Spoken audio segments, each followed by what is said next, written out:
Welcome on in. Hope y'all are doing well.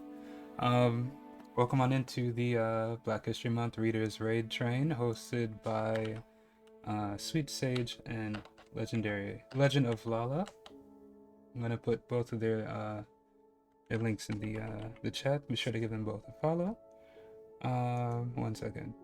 What was my other command? And happy Black History Month to everyone. 1 second. Let me see if I can find the it was Raid Train. Okay. I made a reminder of like which one was which. If you want to see a full list of everyone that's participating, there's the tweet there in the chat. 1 second. Didn't I put it here too? Very excited to be a part of this and also kind of nervous, but let me put this in. But everyone has been doing such an incredible job so far, so huge shout out to everyone that's participating. Here's like a recap of the past few days. This was day 1, and then this is day 2, and then now here we are today, day 3. Amanda Speaks is live right now and will raid in a little less than an hour, so that's what's on the agenda. Today we'll be reading Eyes on the Road by Michell C. Clark here, but he also has a podcast, so I was thinking for the first hour we'd probably listen in. That way we get to hear him, you know, like get a better sense of him as a person. He was interviewing another Black author as well. This is like an interview of him talking about the book, but I'd seen on his website, let me see if I can find it. I'd seen on his website that 10% of the proceeds from his book, his prints and stuff like that, goes towards a every month we donate 10% of the net profit generated by product sales to an organization that supports marginalized, oppressed, or historically disenfranchised people. And coincidentally for this month, he has chosen Palestine Children's Relief Fund, which we have been fundraising for as well. Authentic Z, welcome on in. How you doing? So if you wanted to get this book, I did put it on my Amazon storefront. It will support both the author and me as well. All you have to do is, you know, when you click the link, you click on, well, you can like the comment too. You click on the book and then you can order it from there. It's $17.99 if you order it from his website. If you wanted like the PDF version of it, it is $10. So definitely be sure to check out the book. Black History Month, and there's no stupid questions here. I hope you're doing well. Pixel Cake, welcome on in. How you doing? All right, so let me get started with the podcast, and then close to the time when we get rated, then we'll get into the to Mitchell's book. Also, be sure to follow Mitchell on Twitter as well. No problem. It's all good. It's all good. We're all learning. We're all in the process of learning. Even this shirt, I wasn't. Wow, my headphones are all tangled up. Even this shirt, I wasn't even sure what to wear. I was like partially inspired by Jelly's turtleneck black shirt, but it's already kind of hot, so I just went with like a short sleeve shirt. But yeah, he has a podcast as well called what was it called? The After You Fail podcast. I'm gonna put that link in chat too. He interviewed oh yeah, I forgot to say that in the beginning part too, but you know what, also thank you for the follow. Also the alerts are turned down. All of my channel points, and most of them are taken away. It's a different type of stream today. It's still jump scaring me, I see, but you know, it's just a quiet sketch noise. It's from my what do you call it, my study along co-working streams. But yeah, he interviewed Ehime Ora, who's also on Twitter. Let me just link both of those things. I keep going to the wrong tabs. You see what that book, the minute I opened that book, I was like, so yeah, she kind of talked to, she's also a Black author as well. Talked about it was a good interview, so that's why I was saying we could start off with that and then we'll get into the book after. The Spider-Man chair is fire. I'm glad you like it. Also, I'm not used to being on this side of the stream. I'm normally over there, but failure is inevitable. But yeah, this will help me, you know, in getting ready. and being I bought his intentional book about how you twice. I have respond like to the physical failure copy, and then will I change your got life. a digital I'm your version host, to read Michell C. along with you all. And my question to you is, what happens after you fail? The answer is up to you.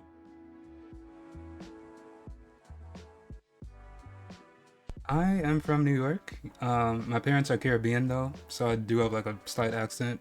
My mom is Jamaican and my dad is Haitian. What about you?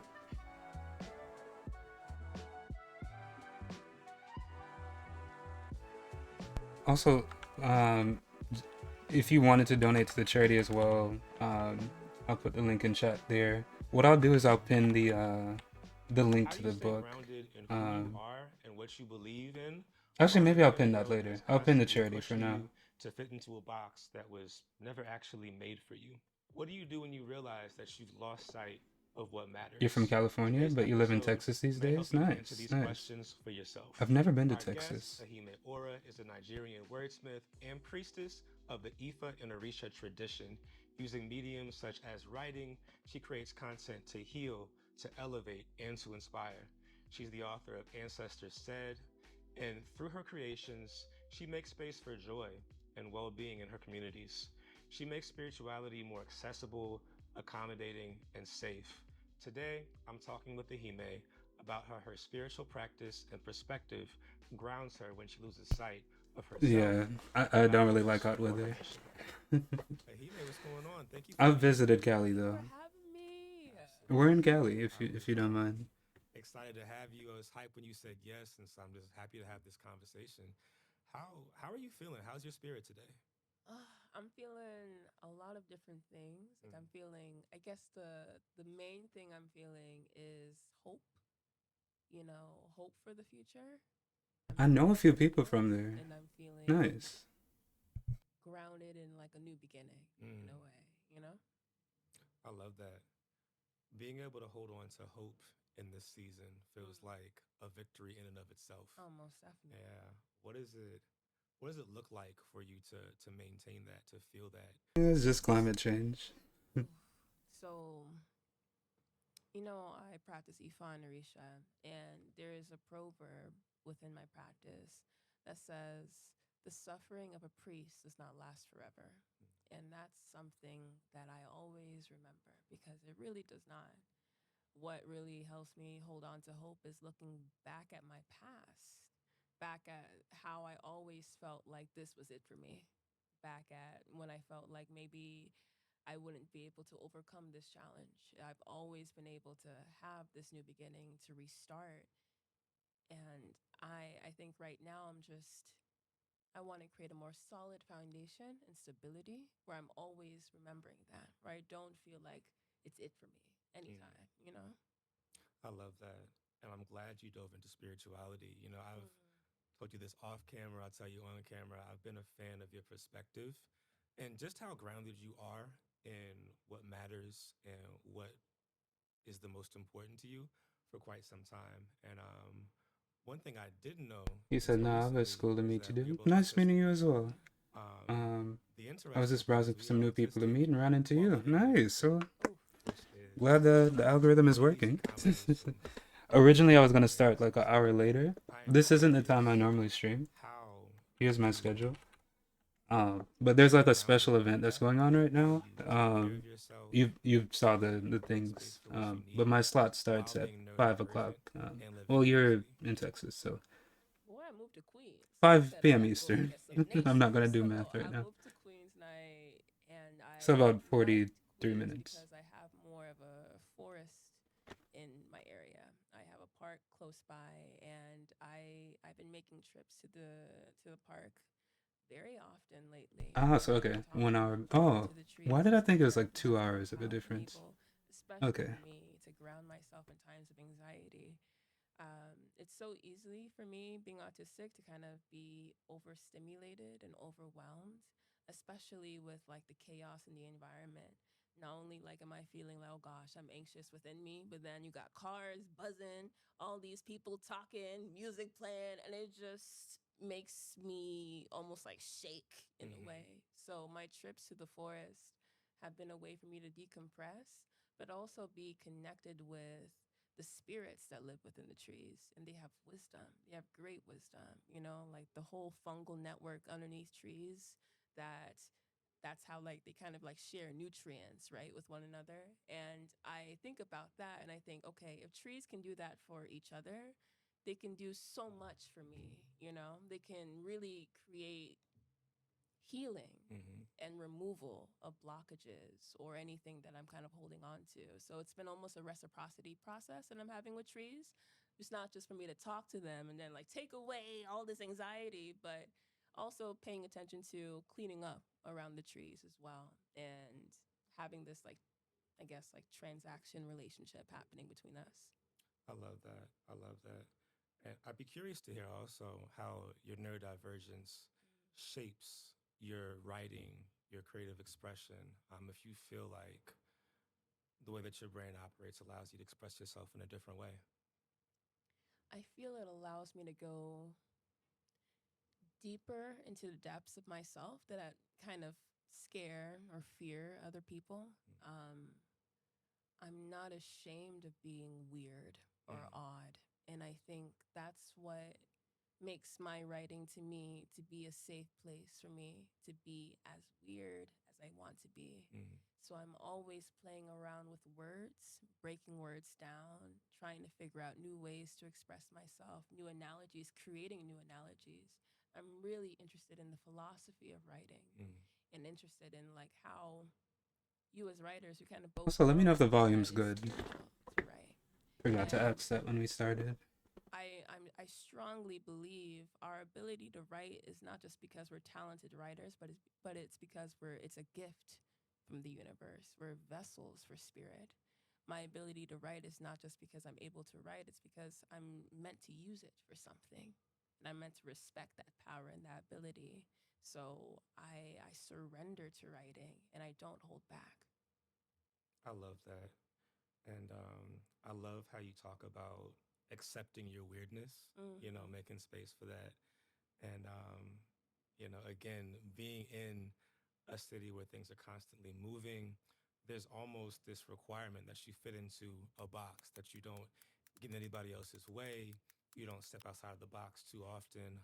You don't interfere with all these different things that have to be true for New York City to function. And I wonder how you give yourself grace and allow yourself to be weird and to be different and to be outside of that box when there's so much incentive given to staying inside of that box. I remember destiny a lot. Within 𝗧𝘂, 𝗧𝘂 is really big on destiny.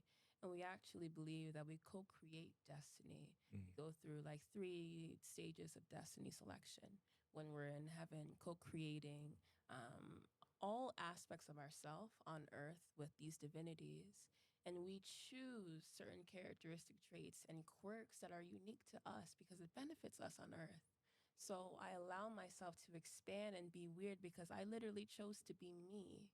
Did not chose to be you, even though I like you. No problem. You know, Thank I you for think you're letting me really know. cool. I did not chose to be the other person. I chose to be as full as I can be. How is that? And I have to owe it to myself and that in the distinct process that I made in heaven to be me as I am. I love that. I love Thank you that. so much. I appreciate you And for so telling me. you are a Shango initiate. You are 𝗧𝘂 priestess. Shout out Nigeria. Period. And an educator of African spirituality.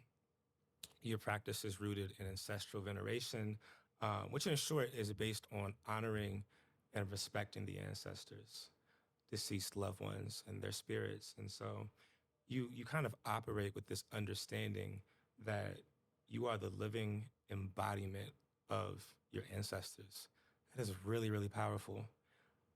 I'm curious to hear, you know, with this knowledge, this understanding, how you talk to yourself when you realize that you might be out of alignment. Maybe you made a mistake. And in knowing that the way that you operate doesn't just affect you, it affects your lineage. How do you speak to yourself when you do make mistakes with that understanding? Oof. It's self-forgiveness. It's self-forgiveness and not allowing shame to swallow up my spirit because shame will try. And shame has tried a lot. Yeah. Shame has tried and kind of succeeded a little bit, Mm-hmm. you know? And what has helped me is holding on to the orishas that I'm initiated into, like Shango. And Shango, he has taught me so much about grace for myself. Shango is the Orisha of anger, right? An Orisha who's extraordinarily passionate and emotional. And there are many stories within Ifa about how Shango's rage got the best of him and how it would destroy him and everybody else that he loved, and how he regretted that, how he guilted himself over it, how he disappeared because of it. That's why there's a praise word, a praise phrase that we call to Shango. The king did not hang, obakoso, lukoso. And because they rumored, because he felt so much guilt and remorse when he disappeared, that he hung himself, right? And that's why Shango tells me it doesn't have to go that deep, doesn't have to go that far. You don't have to destroy yourself because you did wrong. Shame and accountability cannot coexist in the same body. You have to choose one. And why That not is choose the one powerful. that gives you more life and doesn't take it away? How do you remember that when shame is almost threatening to overwhelm or envelop you? Because it's one thing to know that and to understand that, but in the moment, shame can kind of drown out a lot of our logic, a lot of our reasoning. And I'm There's like a lot curious of how themes you of that in hold his on to that book too understanding that we'll see. when you really feel like it's hard to hear yourself in those moments. I remember my humanness, Mm. and I remember why we come on Earth. We don't just come on Earth just for funsies, even though it's kind of fun sometimes, right? We actually come on Earth to participate in the marketplace. Within Ifa, we consider Earth to be the market. And we enjoy this fantastic interaction of buying and selling, buying characteristic traits, selling experiences, and vice versa. I literally came on Earth to fail, to fail and to learn from that. I literally came on Earth to do wrong so I can do better next time. Because this Earth is for me to grow and expand my soul. If I was already aware of all of my faults, my cracks within my spirit, I wouldn't be on Earth in the first place. So I remember that, and I hold on to that. And so it could be said that because we come to Earth to fail, our purpose here is to learn, to become more wise, not just for ourselves, but for the people around us as well. I love that. And as you say, our existence is not by coincidence, but by calculated orchestration. Calculated orchestration. To be here, even like the family you chose. Yeah. We all choose it with intention. And I even wonder, like, how different would our life be if we remember how intentional we chose everything around us, that we chose with intention. Like, like I remember in Ifa, we consider our higher self, it's called Ori, which is head, right? And within our Ori, our higher self, it's the Ashe, the power of the creator lives within us. The creator literally breathed himself, themselves, herself, whatever, into us. And we carry a piece of that on earth. Literally, the creator, ᗧ𝗪, literally made a piece of us on earth. So in a way, to become our own God on earth. And I think about how our Ori does not allow, it's so incredibly powerful. I get a lot of people within the Orisha practice, they're always, I guess for a beginner, the first question is, which Orisha guards my head? Or, who's the most powerful Orisha? But the most powerful Orisha is actually yourself. You're the most powerful divinity. You're the most one with the ability I'd to seen make someone on things happen. The TikTok creator talking made it about that. I way. don't know the full So you story of what remember your happened power, there. you remember your destiny. All I saw is that apparently there's 50 In parts of Ifa, that. it's considered I that don't the know Ori, the full like, story of if you're that. not able to hold on to I don't yourself, know. if you don't remember yourself, if you don't do right by yourself, everything else falls apart. Everything else falls short. It's even said that we can even turn away our good. And how many times have we sabotaged things?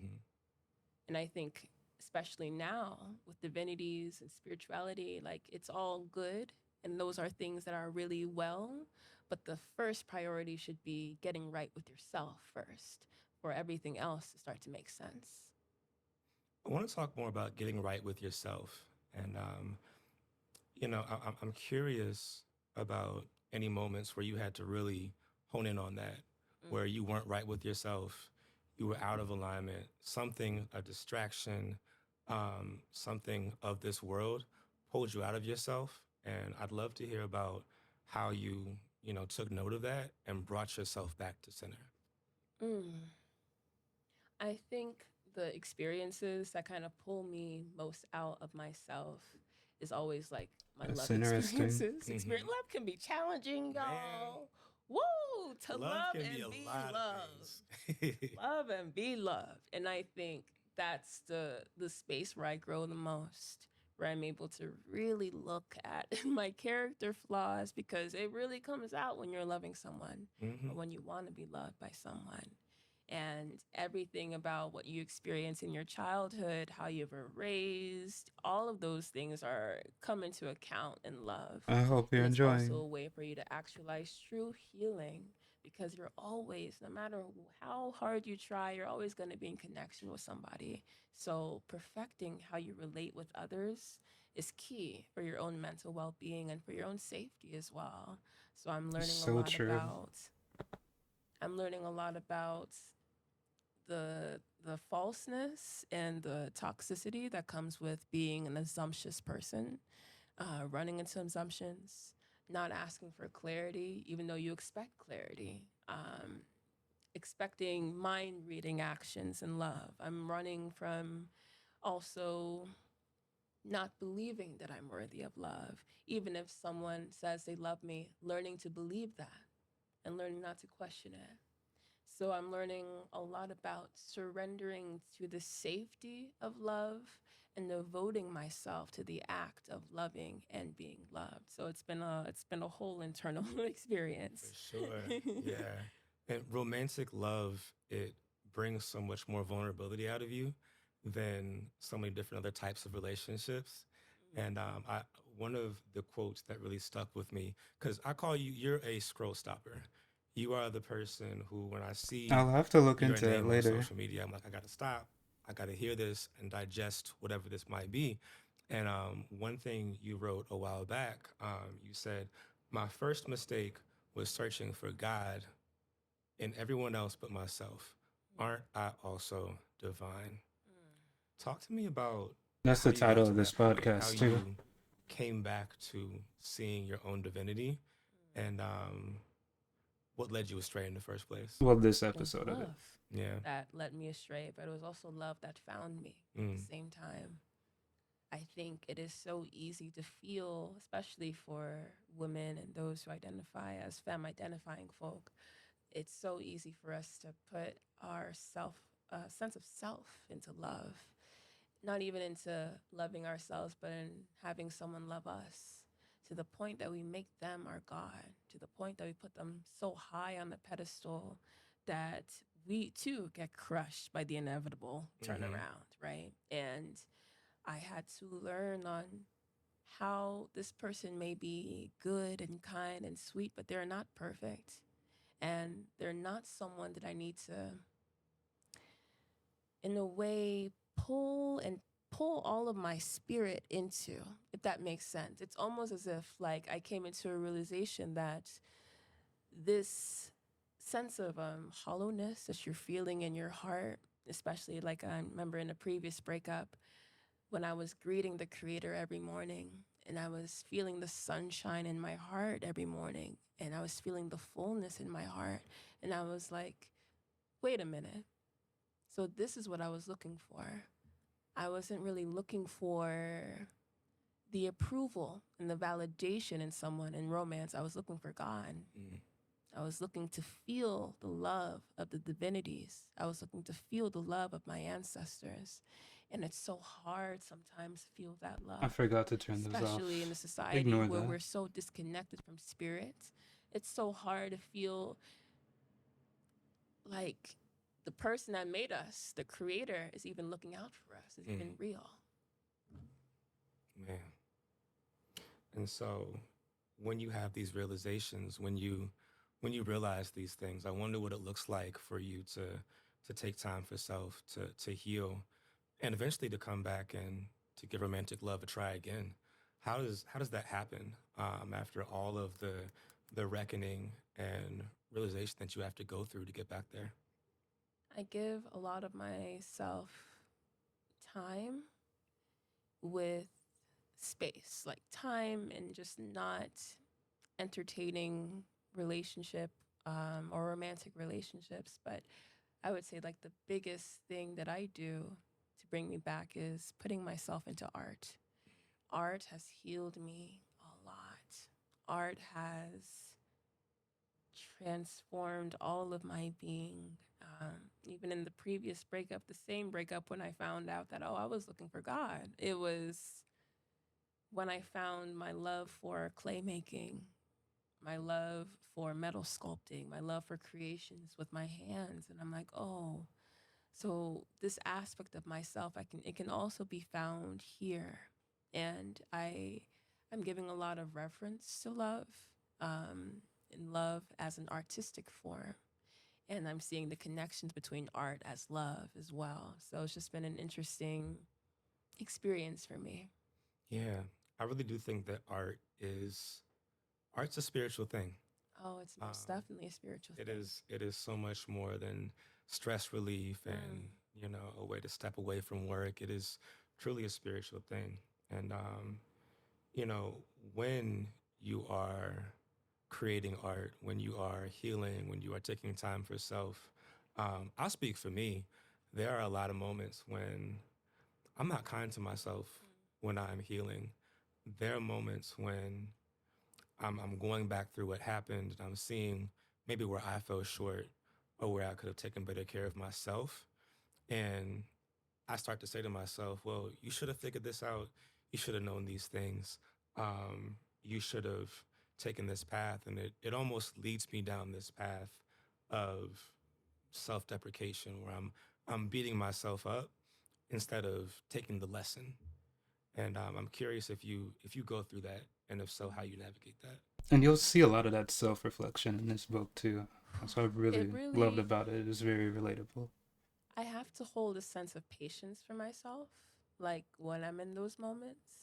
And it's like kind of just what I spoke earlier about remembering the humanness of me and remembering my own humanity. It is so easy for me to steal my own humanity away when I do wrong, when I go through problems, or even when I'm not making progress with the healing that I thought I would be.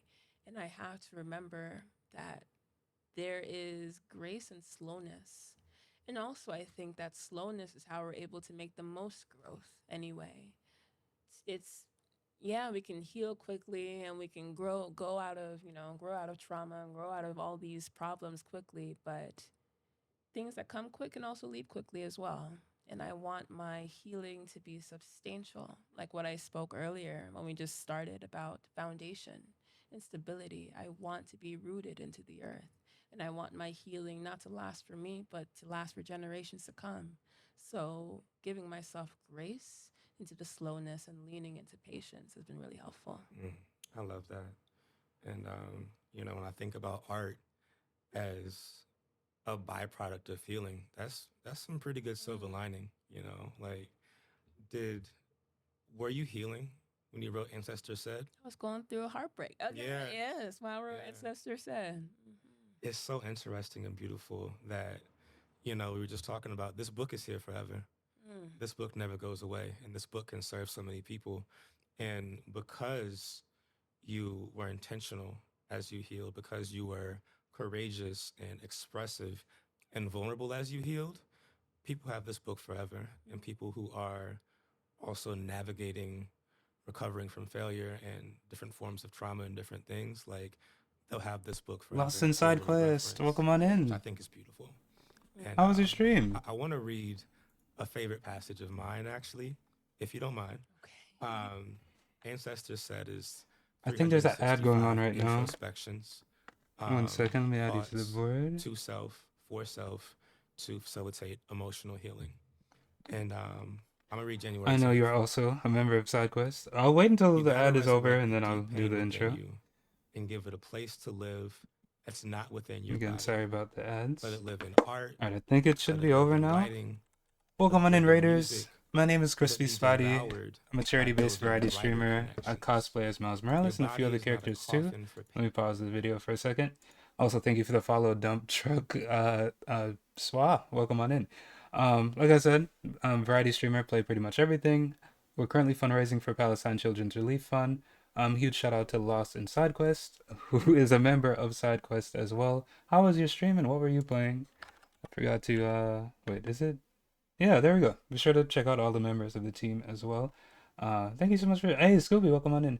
Thank you so much for sharing your community with us. Let's see what you were playing. Stardew Valley. How was that? I know, isn't it like the 8-year anniversary? Or is it coming up? I'm not sure. I'd seen some people were talking about it. Either way, how was your stream? Let's see. It's a different type of stream. Right now we're doing a Black History Month Readers Raid Train.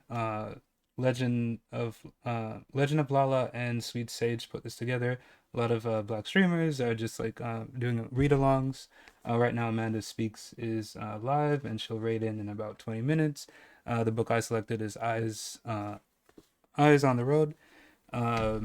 We're listening to a podcast from that author, interviewing another author until then. So that's what we're doing right now. I think there's a big update coming up. Yeah, that's what I'd heard about. Let me see if there's anything. Lost in SideQuest says it was great. We were playing Stardew, so of course it was stressful. I tried that game once, and I don't know, maybe I was just like super tired. I never really got back into it, but I've played other games that were like kind of based off of it. Thank you for the lurk, Scooby. I hope you enjoy the rest of your day at work. Let me see. The Quiet in the Library. Yeah. But yeah. Lost in SideQuest, thank you again. If you do need to raid and run, I completely understand. I know you just ended your stream. Definitely take care of yourself. Do what you have to do. Be sure to give Lost in SideQuest a follow if you haven't already. Hey Ty, welcome on in. Always with the interesting emote combinations. Pain I to hope be you're doing buried well in. too. Put it somewhere else. He said it definitely would not be possible without the Man. help of chat. That's good to hear that Man. chat was helpful. I love this. They so remind me to much, sleep and feed my we've animals. talked about what it I looks think to be like fair, live even with your all pain of these farming with simulators, we wouldn't diversity last a through day art. on an actual farm. I also So love that you mentioned allowing connections I'm glad you and still had a good community time. to also be an outlet for you during healing. There is so much We would want to weight quit given to immediately. individualism, kind of holding things to Yeah. self and How's your day protecting going, Ty? yourself almost to the point of isolating yourself. But community really does matter. And being able to find the right people, being able to find the right community, the right village, and having that support around you does so much for you when you're healing and recovering and bouncing back from whatever life might have thrown at you. I'd love to hear about how community, Also, if you're how interested the in right finding out more about community, his the book, aligned people in your there's some community information on the who book do that I'll love you and read show up in for about you 20 have helped minutes, you to and heal then and a to link recover. if you're interested I in think in it's buying my it. spiritual practice that has really brought me into community. So Ifa and Orisha is a communal practice. You're not practicing by yourself, and the blessings for you Welcome also in. trickle down to the blessings of the group, the Fork is blessings of also the a part community, of blessings of the village. It raid is train so as well. integral Mm. for everyone to pray for Ty you. says I just got back home from So, lunch given with that moment my of dad just after class. experiencing Nice. everyone's prayer for Hope you you, like when I enjoyed. got initiated, Let me give all you a of these shout out. priests praying for me. They don't even know me, and they praying for me, and they praying with their How you doing, chest too, Tafori? giving me good prayers, not just Or do you hollow prefer prayers. Tiff? And it's like I see just the care of spirit in humanity and in human beings in that moment, and just the shift, just like Should what probably would show you all happen if the we just had everyone that that's relationship participating. with other people. Of even if I may not know you like that, I can still See, I think wish you're for later you today, well, right? wish you very well. I No, can no, you speak were intentional, yesterday. Okay, blessings into your yes, life, I and remember. I can hold you close, and I can see and respect your You're all of humanity. the streamers that are Spirituality has participating shown in me that the event. it is so easy for you to These days really flew by. almost feel, especially in the Western world, Tiff as or if everyone Tifforic is is against fine, you, whichever you or you prefer. can't Sounds trust good. anyone. Or maybe go with having Tiffwork, since to we do be have a isolated Tiffany in our in order to heal. I community believe in too. I'm community doing good. How healing, are you? communal healing, communal work, and spiritual practice to not And no only be a problem way for the for me to shout out. have personal freedom, but freedom for my entire community as well. I feel like if our spiritual practice cannot benefit our community, what are we doing it for? And who is it for? Like, especially with just how weird society is getting, we must be thinking of community. We must be thinking of the group more than ever. You know, New York can harden you. Oh, New York can turn you into a less empathetic, less open version of Hope that's yourself. going well. I love how you talk about not even having to know somebody very well to want to show up for them and pray for them and wish for their healing and just be open to them. How do you make space for that sort of openness while also living in New York and having to protect yourself and possibly be hardened in certain ways? So I always lean into spiritual protection. Mm. If I protect myself spiritually, the physical world can't really touch me. And I believe in that because this physical world and spiritual world are not operating in different places. They're operating simultaneously. We believe that as we are, as above, so below, but also throughout, right? Like right now, there may be spirits within us, around us, right now as we're talking, and doing their own thing, living their own life. And if I'm able to armor myself up with my spiritual practice, armor myself up with my ancestors, then I can go outside and I can have more peace of mind. I mean, that's why I wear a lot of white. That's why I wear a lot of white, not just because I like the color white, even though I like it, it looks good on black skin, if you ask me. You feel me? Right? But it has spiritual value. It reflects energies from you. And I think New York, not only can it harden you, it is extremely spiritually congested. You can feel it. You can feel it when you're in the subway. You can feel it when you're walking out. You just feel way down and you don't really know why. It's because of the energy. And not to mention all of these neighborhoods being built on, old Black neighborhoods, African burial ground. Talking about just Indigenous. general things. Yeah. It's, of course, the spiritual activity is here, but it's not just to weigh us down, even though it can't feel that way. We can utilize that activity to manifest and to materialize all that we want in this life. So I would cleanse myself with spiritual waters. I would wear white.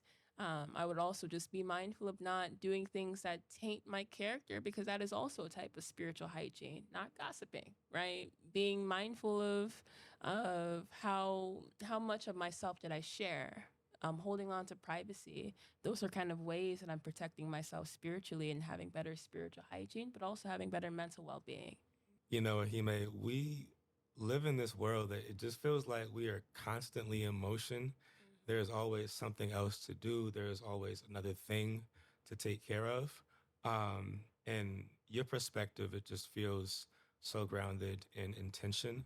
And the kind of intention that requires silence and, pausing. And so I'm curious about how you make space for the intentionality that you so clearly have in this world that is always pushing us to contort ourselves or to bend somewhere, to fit into some sort of box. Like, how do you make space? All right. See you later. Holding on to my mornings. I just realized the My alerts were mornings not are coming for me. through on OBS. Let me fix They're that real quick. really for me, and they're not really for the world. Yeah. And that distinction has been helping me a lot with recentering and revitalizing my spirit in a way. So like I have, and it's not like I don't have the most deep morning routine people be having, doing 50 things in the morning. I'm like, Y'all do no cold showers? No. All I want to do is just see some peace and have some joy in my mornings. I like to start my mornings with some joy. So I don't pick up my phone, because that's not joy. There ain't no joy on that phone. That's a fact. There ain't no joy on that phone. But there's joy in some music, though, right? So I always like to start off my days with some jazz on like my jazz. I used to do that. I should get back into that habit of love like my vinyl so much. I had like a good morning vibes So playlist. that's how I start to kind of bring. I'm gonna in do the that act starting of tomorrow morning, again. The power of the morning, giving gratitudes and thanks to my mother. My mother is always she's always like, you gotta give gratitude and thanks to the Creator when you wake up. So she even says, I give thanks to God, I give thanks to Jesus. She loved herself some Jesus. I give thanks to my ancestors. She's the one that teaches me everything that I know about spirituality and how to hold myself. So even just watching how my mom kind of moves in the mornings and how she takes some mornings for herself, that has really allowed me to be more tapped into spirit in a way. Mm. What role did she play in your religious discovery, or your education? Everything. I could talk about my mother for days. Yeah. When we immigrated, my mother struggled a lot with homesickness. And every night, I can really even just imagine it now, she would sit me and my brothers on her bed, corner of her bed, and I remember just looking at her with wide eyes as my mother would just tell stories of her ancestors, of our family, of times in Nigeria, and she would literally call down spirit that way. She would literally call down her ancestors that way. And my mother is a very dramatic storyteller. She would stand up, she would move, she would change her voice, and she would, in that way, show me the power of being a storyteller, show me the power of the word, of the spoken word and the written word. My desire and my interest in writing is because of my mother, because of the way that she would move with the word and the way that you can heal that way and the way that you can venerate ancestors in that way with just your mouth. And I saw with storytelling, with the use of the spoken word, my mother would heal herself from homesickness. And she would, in a way, pass down Easter eggs for me that I would find as I grow more into my spiritual practice. Like almost everything that mother, like I've talked about our ancestors, about spiritual practices, about everything has always come to fruition. And yeah, I could just talk, I can go on and on. I really respect my mama. So I love that. Gotta respect mom. Shout out to moms, and shout out to her for, most definitely, putting you onto the power of word, the written word. Most definitely. My mother is not spiritually ignorant as well. And she's also spiritually holistic. She always says that it doesn't matter who you pray to or what you believe, you just need to do it very well so you can be protected. My mother says that life is full of wickedness and that your prayers is going to protect you, bless you, and save you. So you must do it very well. And that's how I take that with me into my practice. That's very persuasive. I can't argue with that. Do you have any favorite passages from this book that kind of really speak to you? Definitely, April 11th. Okay, I'm gonna read that real quick, and I'd love to hear a bit about why this one in particular speaks to you, if you don't mind. Yes. Okay. So April 11th reads, "Others can try to emulate you, but the blessings arriving have your name on them. Others may try to replicate your process, but they will never quite have the same success. Never. Why? Because the universe is not a fool." Talk to me about folks who bite your style. Listen. I mean, it ain't even about biting. I think I wrote that passage for both sides. Those that experience the envy and those that feel slighted by the envy as well. Because especially, I guess in the age of social media, as writers, people would copy, paste the writing, and you're just like, wait, isn't that my tweet? Bar for bar, flow for flow. Not even breaking it down. Like, damn. And you make you feel some type of way about it. Then I have to realize that they don't have my ashe, though. They don't have my power. They don't have literally the particular thing that the Creator blessed me with to do on earth. They don't have that. So even if someone attempts to copy all of my steps, tries to research how did Ehime Ora do all of this, it would never quite work because we have two different ashes. We have two different destinies, which is also why someone who's experiencing folks being envious of them or jealous of them shouldn't really blow off. Because again, they don't have your destiny. They will never be able to take away anything that you have. You don't have to worry so much about that. And I have literally learned not to worry so much about that, learning to worry about myself and what I can control, which is focusing on my purpose and making sure that I'm helping others reconnect back to their ancestors. That's it, Yeah, I love how you framed it. It's really audacious. I love that too. To think that they can take your destiny, what is meant for you, by trying to copy your path. I love the way you frame that. And I'm always curious. I'd love to hear about what Ehime Ora, the kid, the version of you living in Ibadan City, Nigeria, in a Christian household, if the kid version of you that was sitting, by your mother's bedside, if she could see who you are today, how far you've come, the book that you've written and published, um, what would she say? Could she even imagine any of this? Oof. I think that question is going to be the question to make me cry, honestly. I, whew, the minute that I could hold a pencil in my left hand, my parents did not like me with my left hand. They're like, why aren't you? But no, I'm different, The minute I could hold that pencil, I told my mother, my parents, I want to be an author. I didn't say a writer. I said, I want to be an author. I want to write books. And my family are immigrants, and being immigrant, sometimes life is hard. Not even sometimes, a lot of the time, almost all the time, it's really hard. And my mother, she was worried about my future. She was like, how would you be 𝗧𝗏, able welcome to on support in. yourself? How would you make money if you're going to be an author? And for me as a Shout kid, out. I listened to that information. Welcome on in, but I Raiders. still My was name like, is oh, well, I 𝗧𝗶𝘁𝗁𝗏. don't know. I'm gonna still make it I'm a work. charity-based I variety love me some. streamer. I cosplay as Miles Morales and a few other characters as well. Right now, today is a different kind of stream. We're not gaming. I'm taking part in a Black History Month Readers Raid Train. If you want to find out more about that event, there's the link to the tweet there. But how was your stream? Let me add you to the board. My slot starts in a few minutes, actually. Be sure to check out 𝗂𝗓𝗏, a member of 𝗬𝗏𝗃𝗏. I see you're playing Final Fantasy. How was that? Obligatory raid message. Welcome on in, Keldon. So before we start, we're listening into a podcast from the same author who we will read soon, who's interviewing another Black author, Ehime Ora. So, I originally welcome on in. How was Final Fantasy? Myself, because no publisher was really interested in doing it. And I was almost kind of slighted by it. Like, maybe I shouldn't really be an author. Maybe my family was right. Maybe I just shouldn't write books, do something more practical.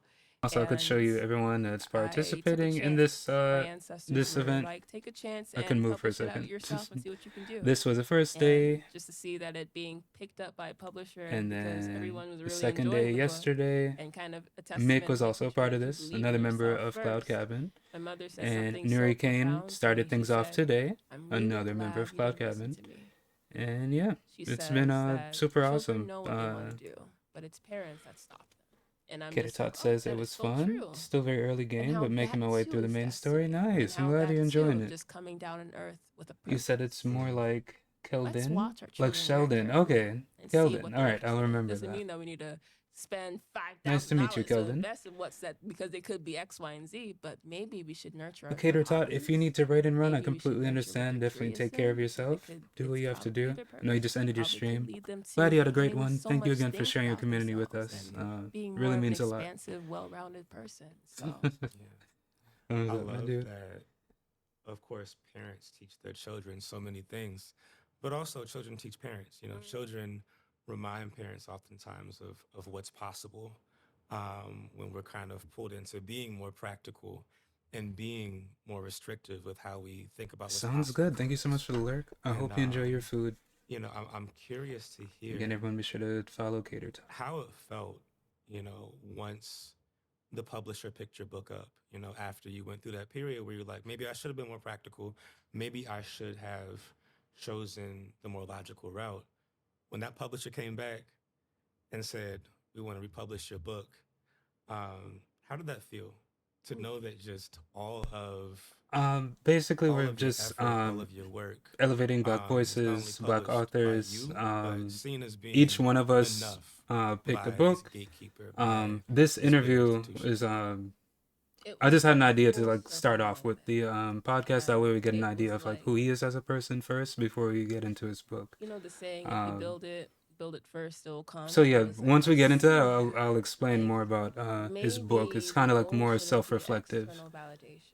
like Maybe in his the goal journey should of be self-love just and showing up. life in Just general. show up as you are. Just put it out there. just let yourself be seen. A lot of folks don't want to be seen. I did not want to be seen with that book. The minute I opened that book, I was like, I was like, maybe I No, should it's put fine. It's that fine. down. No worries. Feel free Like, to because ask being questions. perceived is terrifying, but being perceived is what will lead us to our blessings. Being perceived is what will lead us to opportunity that is greater than our imagination. And I'm so glad I allowed myself to be comfortable with perception.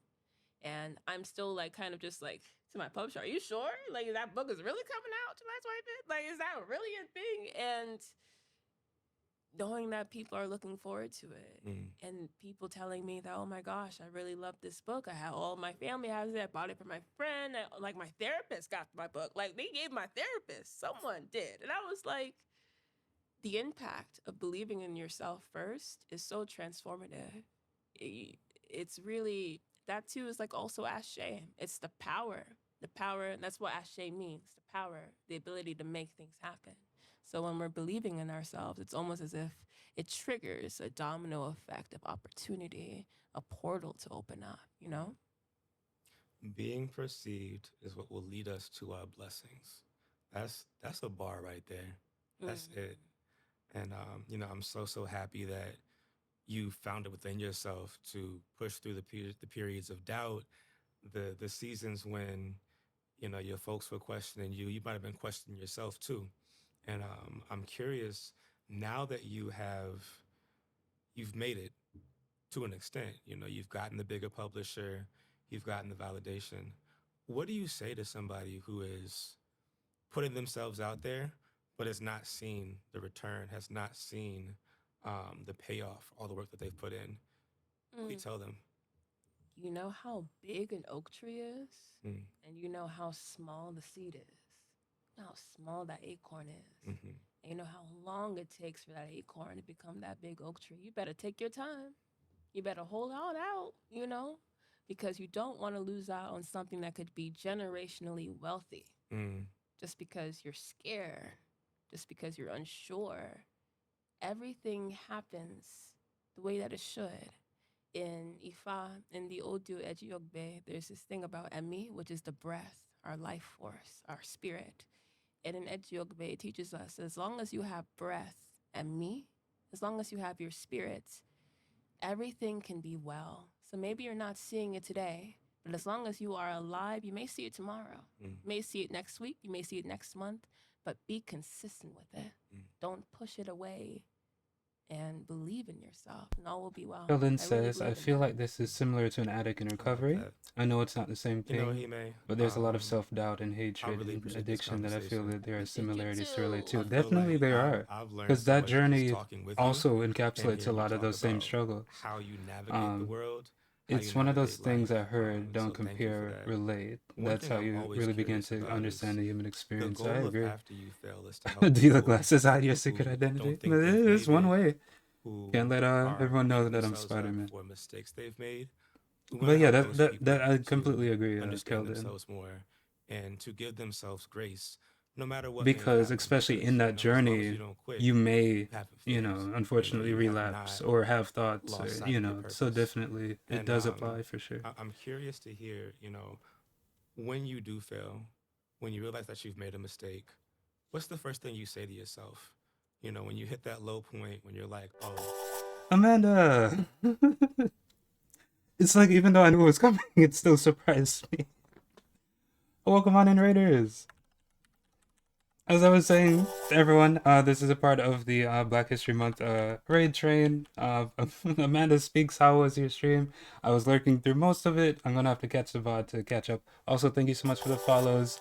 Of course, Not Billa, Ariel Jaded, and Keldon, thank you again. But yeah, for those I missed it, and I'm sure Amanda has let you know, we are all taking part in this raid train. Thank you again to Legend of Lala and Sweet Sage for organizing this. This has been incredible. It's been an honor to be a part of this, and my slot has just started. Also, thank you 𝗬𝘗 and Anna Head Brunch for the follows as well. So yeah, before we get into the book, we were listening to a podcast. This is Michell, the author of the book I'll be reading today, Eyes on the Road. He has a podcast. He was interviewing another Black author, Ehime Ora. some of her books are on my list as well. So I thought this was like a good way of getting to know him before we got into his work. Um, Let me also put, since we're going to switch over to that, I'm going to put the link to that podcast and also her Twitter if you wanted to check that out. Blaze at Midnight was also a part of this too. Let me show you everyone that's participated in this before I switch over to that. So again, huge shout out to Lala and Sage for this. Let me put their links in chat too. Hope y'all are doing well. 1 second, let me get that situated. I'll play this music as well. Let me know if I need to adjust volume. How was Legend Born? I definitely, there's so many books I'm gonna have to add to the list after this event. Also, thank you so much for the follow as well. Dame Does Everything, Lilith Ben as well. So this is the last day of this. These days have flown by. I feel like I've learned so much. Again, it's really been awesome being a part of this. So we're gonna get into the book. Before we start, I did look into if there were also Margarita Brita. I loved your book as well. Everyone has done such an amazing job. Let me just say I'm proud of everyone that's been a part of this, whether you were one of the streamers or someone that was just listening in. Thank you for being a part of this. This is awesome. Hopefully, you know, this becomes like a yearly thing. But yeah, I'm proud of you. Abid! Welcome on in, Abid. You're just in time for the book. I was just gonna get into the intro. Let me add you to the board as well. How was your stream? I know you were working upper body today. I'm not sure. Abid, that also reminds me. That's a perfect segue. For those who don't know me, my name is 𝗧𝗶𝘁𝗁𝗏. I'm a charity-based variety streamer. I cosplay as Spider-Man and a few other characters as well. We're fundraising right now for Palestine Children's Relief Fund. Abid is also fundraising for medical aid for Palestine, and he lives in Palestine. He does a lot of fitness streams. Definitely check him out. And that was another connection I found out about this author, Michell. I'd known him, well, I didn't meet him, but I found him through Twitter, and I loved all of his positive messages. And Eyes on the Road was his first book, and it came out November of last year. So I was super excited to get it. It's been like very helpful for my mental health. The positive messages and the affirmations in it were just incredible. So definitely one second. If you could definitely check out Michell on Twitter and his website as well. But the other day I was on his site and I had seen that like on his website, all of his prints and his books, 10% of the proceeds will go towards a organization that supports marginalized, oppressed, or historically disenfranchised people. And coincidentally, for this month, he has chosen PCRF. So the link is pinned if you would like to donate directly to that. If you would like to buy his book, I have that on my Amazon storefront. I bought his book twice now. I have a physical copy and a digital copy that we'll read along today. So yeah, I thought it was like really beautiful. I feel like there's been like a lot of interesting connections throughout this this process too. So again, huge shout out to everyone that's participated in this. I really loved everyone's streams, the different perspectives, the different authors that were chosen. I see there's an ad starting on now. I'll catch up on chat while I Crowbatty says, oh, first book, reminder, if your library doesn't carry a book, you can always request it. Thank you for the reminder. 1 second. Did I miss anything else? Abid says, yeah, I worked out and played a bit of Dark Souls. Nice. Sorry for the ads. Let me drink some water too while I catch up.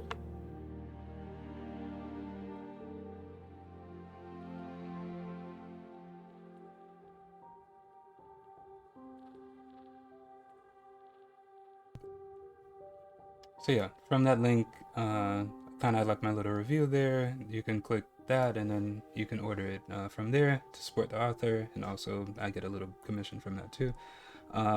The physical copy is $17.99, and then the PDF version of it is $10. So we'll get into that. We'll get into why it's called Eyes on the Road too. Let's see, we have like 30 seconds left on that. Let me see. 1 second. 𝗬𝗶𝘁𝗀𝗃 says, I'm kind of glad I'm using Libby because then it will take some time to get books. Even that, like I found new websites too that I can definitely check out. My reading list is all right. I think the ads are over now. You said got left behind as well. Oh, I'm sorry, and no problem if you have to lurk. Thank you so much for that lurk, and for anyone else that came in with the raid. Hey Pink Umbrella, hey Lav. We'll be raiding into Lav in 2 hours too. Let me again put up the schedule real quick while I catch up on chat. Let me see. 𝗧𝘄𝗶𝘁𝗁𝗃 says, this was an amazing ride. I love listening to all the readers I managed to catch. Same here. Amanda says, such a beautiful experience for real. Proud and grateful for the participants. Same. Let me see. Completely agree. Alright, I think I'm caught up on chat. You said gonna get food? I hope you enjoy your food. Thank you again for that raid, Abid. I hope you enjoy the rest of your night. 1 second while I switch back to the book. Alright, I'll read. I'm not sure exactly how far we'll get, but there aren't any trigger warnings with this book. It's very self-reflective. A lot of positive affirmations. If anything, it'll make you think of maybe harder times in your life.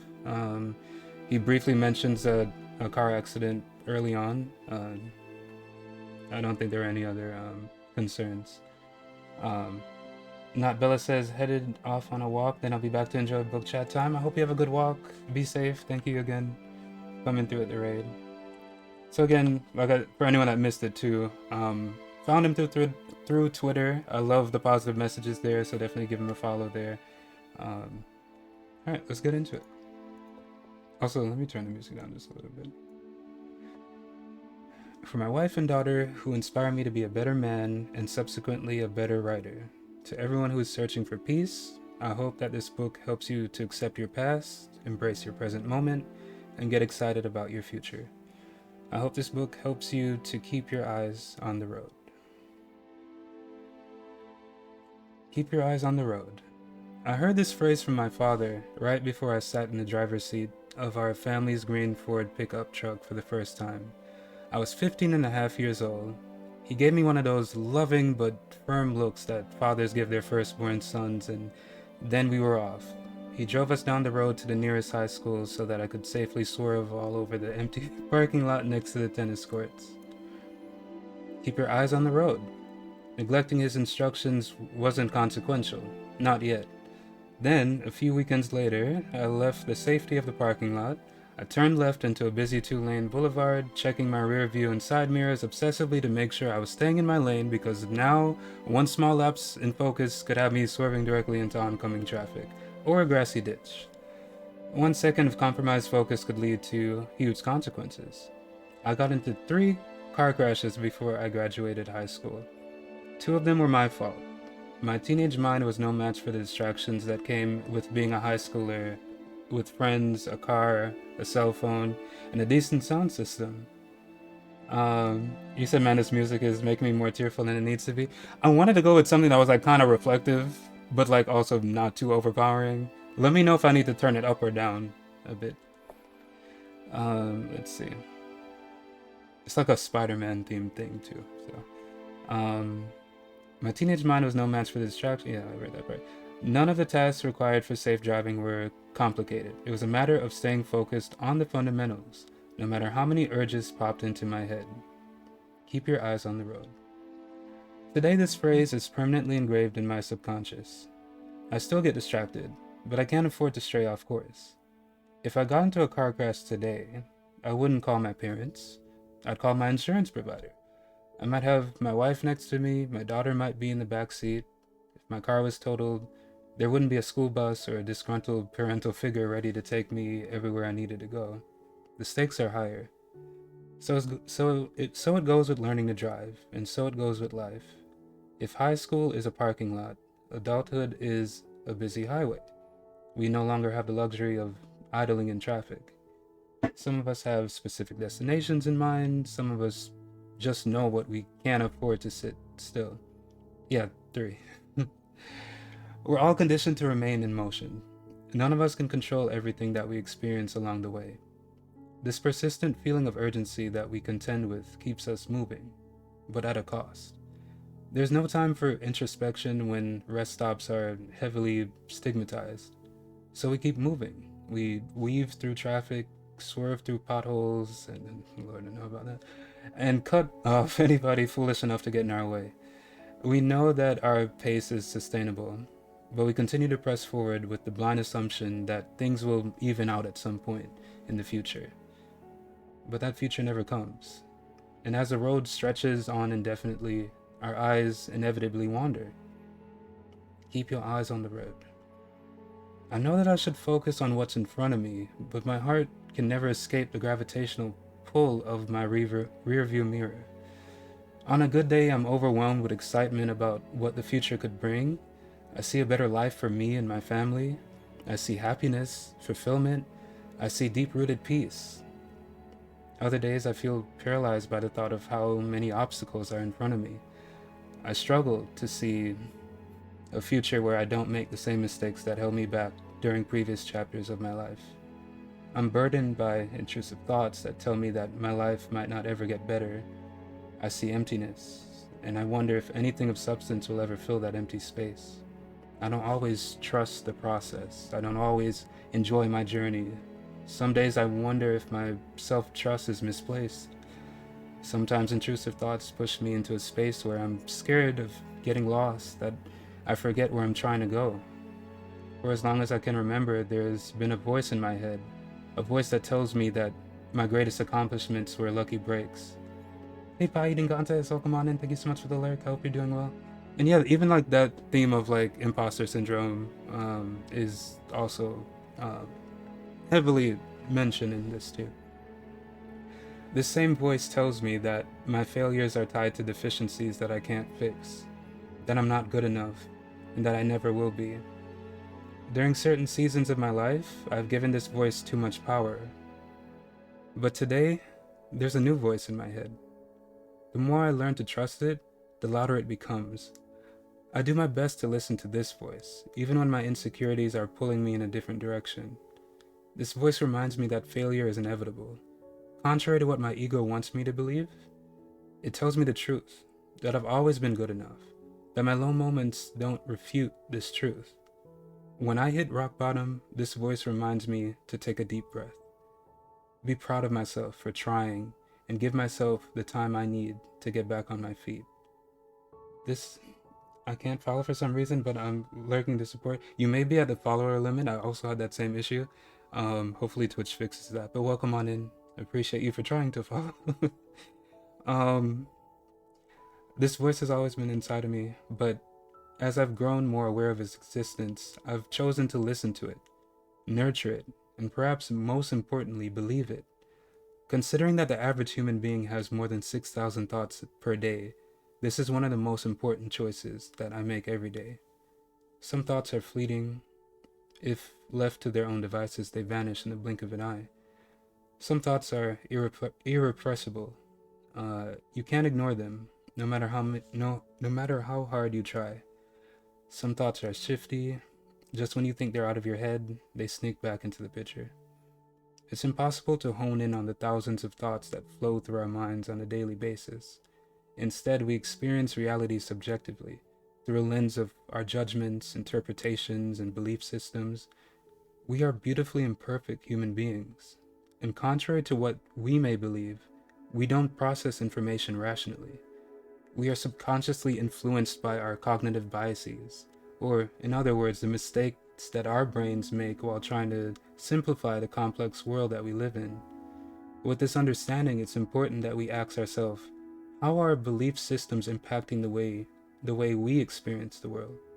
What voices are we listening to, and how are they influencing our thoughts? A lot of us struggle to keep our eyes on the road ahead because of the voices of fear that we've been nurturing. And as we nurture these voices that chip away at our confidence, amplify our insecurities, and poke holes in our worthiness, we start to find more things to be afraid of. Our brains become wired to look for threats before seeking out opportunities. We give away our power and agency in exchange for fear and defensiveness. Instead of seeing a future full of opportunities, we see a future where we're doomed to repeat our past mistakes. It's human nature to feel a broad spectrum of emotions, but ruminating over negative feelings without working our way through them can be dangerous. Lala, welcome on in. How you doing? Good to see you. Huge shout out to the legendary Lala, one of the people who put this together, as well as Sweet Sage. Hope you're doing well. Welcome on in. Hold on, let me get back to that. Where was I? Yes. A lot of the content we consume contributes to the feelings of fear and inadequacy that we carry in silence. We need to be intentional about giving ourselves the tools that we need to counteract these tendencies. I hope that this book helps. I hope that the affirmations and encouraging sentiments in the pages that follow give you more of a perspective that you need to build an inner dialogue rooted in self-acceptance, self-belief, and self-love. Also, thank you so much for the follow. I hope this book helps you to rediscover a version of yourself that can be more readily choose self-belief, more readily choose self-belief, reject excessive self-criticism, and opt into a more empowered mindset, so that the next time you feel like you're hitting rock bottom, you know that you won't be there forever. I hope that this book helps you to make peace with your past, embrace your present moment, and get excited about your future. I hope that this book helps you keep your eyes on the road. That intro. Again, when I first got this book, I was like on break and I was visiting my family. It's a really tough semester and I'm kind of going through things too. So this book came out at like the perfect time. I, again, highly recommend you get this book. If you want to find out more about the author or where you can get it, you can do !book at any time. Are you seeing like how powerful his words are? Like, if you check out his Twitter too, like he'll put out like daily positive messages too. And he changed his name on Twitter to "My book is better than my tweets," and he's right. Twitter's amazing, and then his book is even better. Definitely recommend. Lala says, I gotta lurk for a while because you're in a virtual workshop. I hope you have fun. Hopefully it's a good workshop. But I'm excited that you're reading this book. It seems dope. Added it to, I was saying that too. There's so many books on my list now. I really love this. So you take care, and again, everyone, please follow Lala if you haven't already. I'm gonna drink some more water before we get into the book. If at any part like something resonates with you or something, feel free to speak up and chat if you want. But no pressure. This is a lurk friendly zone too. So appreciate you all for lurking. I know this is kind of like some of you are getting off work at this time, so it's all good. I'll have the VOD up as well too if anyone's listening.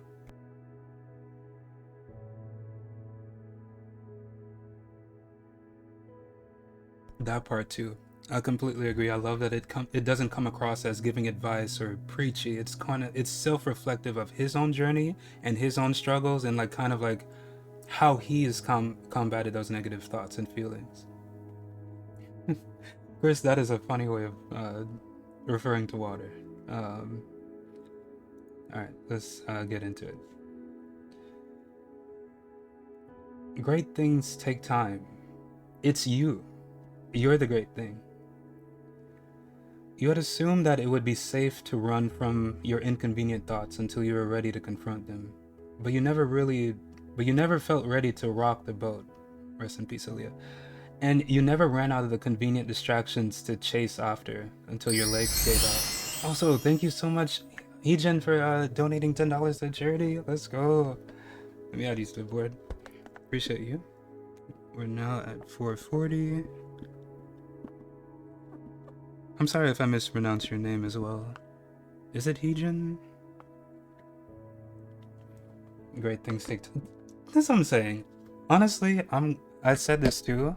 I wanted to make like a channel point thing or like daily affirmations where I would literally just turn to a page, and then if you wanted affirmation, I'm gonna highlight this whole book once I like find out. It's a lot of moments in this book that would be like, that's powerful, or yes, or I completely agree, or I really needed to hear that. So it's just really a collection of so many positive affirmations.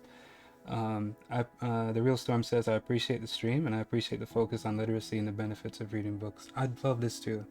Again, for anyone that just came into, definitely check out the tweet, and everyone else has participated in this too.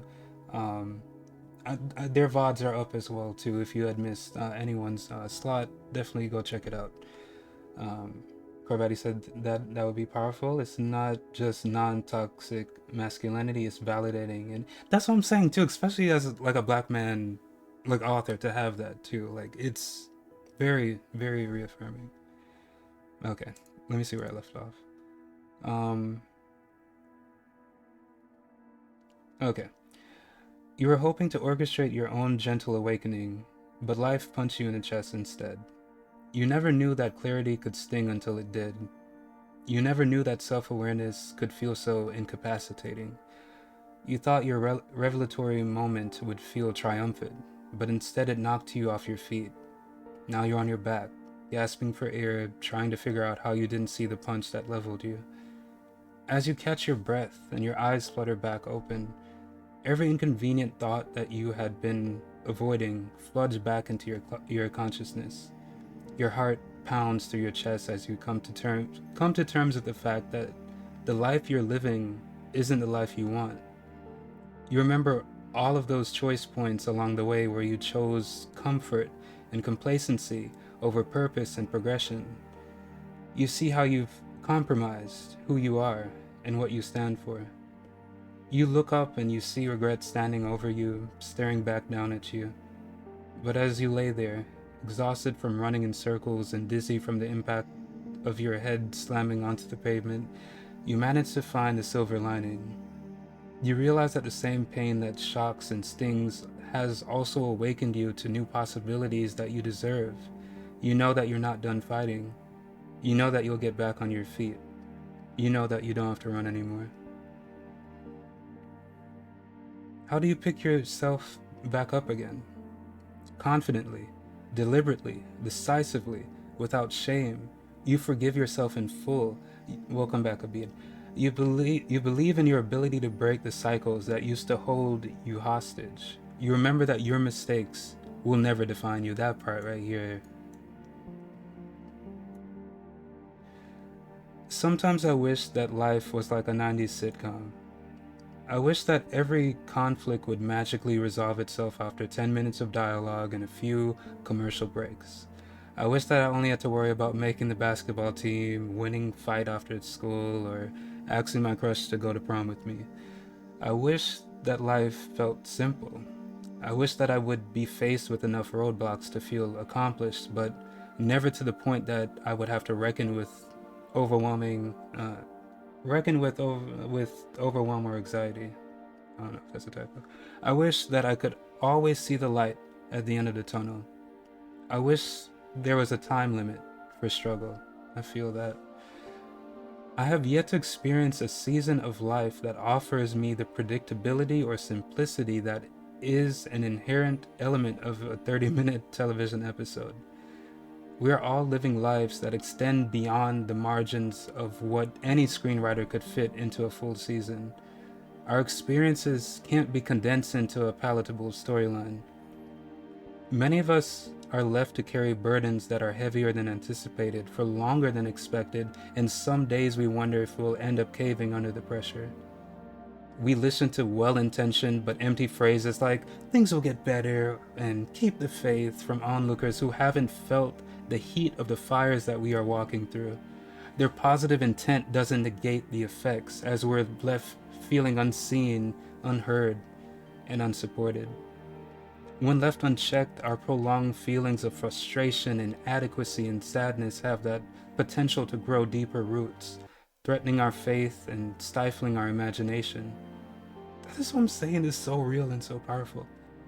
We discard the dreams that used to inspire us, exchanging them for a sense of pessimism that we hope will protect us, but instead only takes us away from the joy that we could be experiencing in the present moment. We don't consciously decide to give up hope, but without the right tools and mindset, society threatens to take it away from us. It's not your fault that you're feeling hopeless or inadequate. This part right here, it is not your fault. But you do owe it to yourself to be mindful of how you respond when negative feelings persist. You've already worked so hard to get this far. You deserve to see the fruits of your labor. You deserve to experience the better days that are coming. Thank you so much for the follow, Sweet Sage. Welcome on in. How are you doing? Thank you again for putting all this together. You deserve to experience better days that are coming, even if you have to wait longer than you want them to arrive. You deserve that deep healing sigh of relief that only comes after clouds roll away and the sun comes back out. You've worked too hard to let a season of darkness convince you that there's no light at the end of the tunnel. Oh, right, yeah. I tell you, the first time I read this, I was tearing up at many moments throughout this, so even as I'm like reciting some parts of this. Again, no trigger warnings, but it's very self-reflective, as you can tell, and it may bring back hard times in your own personal life. But he's just, and again, this is his first book. He is so skilled in writing, and man, I love him. I love Michell. Sage, I hope you're having a good day. You haven't lost your magic. You haven't lost your drive. You haven't lost your talent. You can still climb mountains. You can still create something out of nothing. You just need to remind yourself what you're capable of. Keldon says what he's saying is that part of it does come down to your own interpretation of your experience. We all can have lies, but it's how you interpret it that matters to you. Exactly. And like I love how he also talked about like the negative voices and the positive voice, and like kind of that choice in a way, and succumbing to the those feelings of being overwhelmed. 𝗬𝗶𝘁𝗁𝗵 says you can tell that he lived through some hell and shows kindness. That part too, it's the lived experience and the empathy and being able to relate to that experience too, and he's just so beautifully encapsulated that and wrote it in this book. 𝗧𝗄𝗶𝘁𝗁𝗵, welcome on in. Hold on, let me give you a shout out. I'm so glad you joined this. You were the first person that came to mind when I saw the tweet about this read along. If you ever need any reading recommendations, go to 𝗧𝗄𝗶𝘁𝗁, okay? Man, my reading list as like throughout this experience has been yeah, I definitely, there's a lot of books I need to check out. And that was another thing too I meant to say in the intro too. I'm a graduate student, so I don't really have as much time to read for leisure, unfortunately. But I hope to eventually get through those, and definitely during my breaks I want to get that routine back into my life too. So again, I'm thankful to Sage and Lala for, you know, putting this together, because this has been fun, being able to share books and also learn about what other books everyone else is reading too, and even the different websites too that I've found out about, and different genres too, and I love this so much.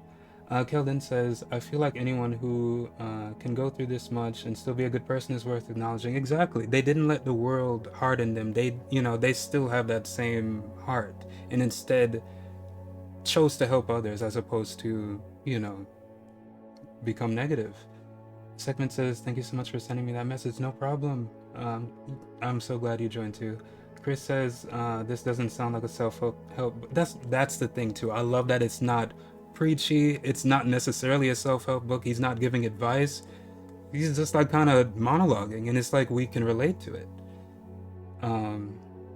Amanda says, following 𝗧𝗄𝗁 for references alone. What a powerful username. Yes, everyone, go follow 𝗧𝗄𝗁. Follow everyone that's been in this raid train. Let me put up the message while I catch up on chat. Sweet says, I'm learning so much from everyone. It's really healing me. Definitely.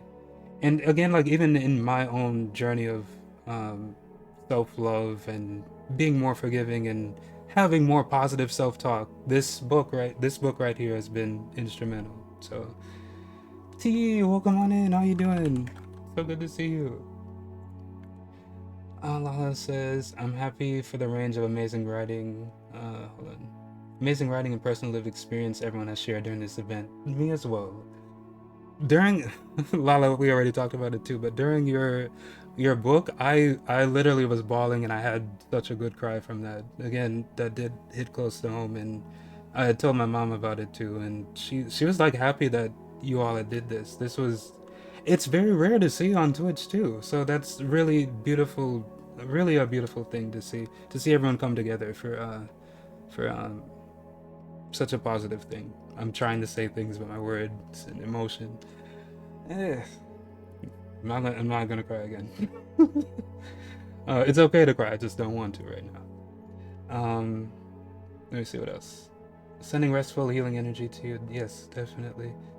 Oh, how is Nightingale? I've been seeing a lot of people play that lately. Thank you so much for the Lurk virtual release. I hope you're doing well too. I feel honored to be in this community and collaboration with y'all. Yes, and I've met so many amazing people through this experience too. Jimmy, welcome on in. How you doing? You are ugly crying. A lot of times those can be the best cries of just, it's just a cathartic feeling. I love this too as well, Scooby. A good cry is so important. I'm glad I could create that too. Your space was like, everyone in chat was like super supportive too as people were sharing. If that was important, and I needed that for sure, and I think everyone else did too. It felt like very communal and loving. We definitely needed, yes, yes, for sure. Amanda says, please, I love that we're building our own tech. Sage. Earlier today, we were saying that too.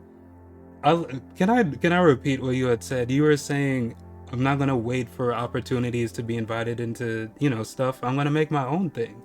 And it made me think of the Shirley Chisholm quote of, when you're not invited to the table, bring a folding chair.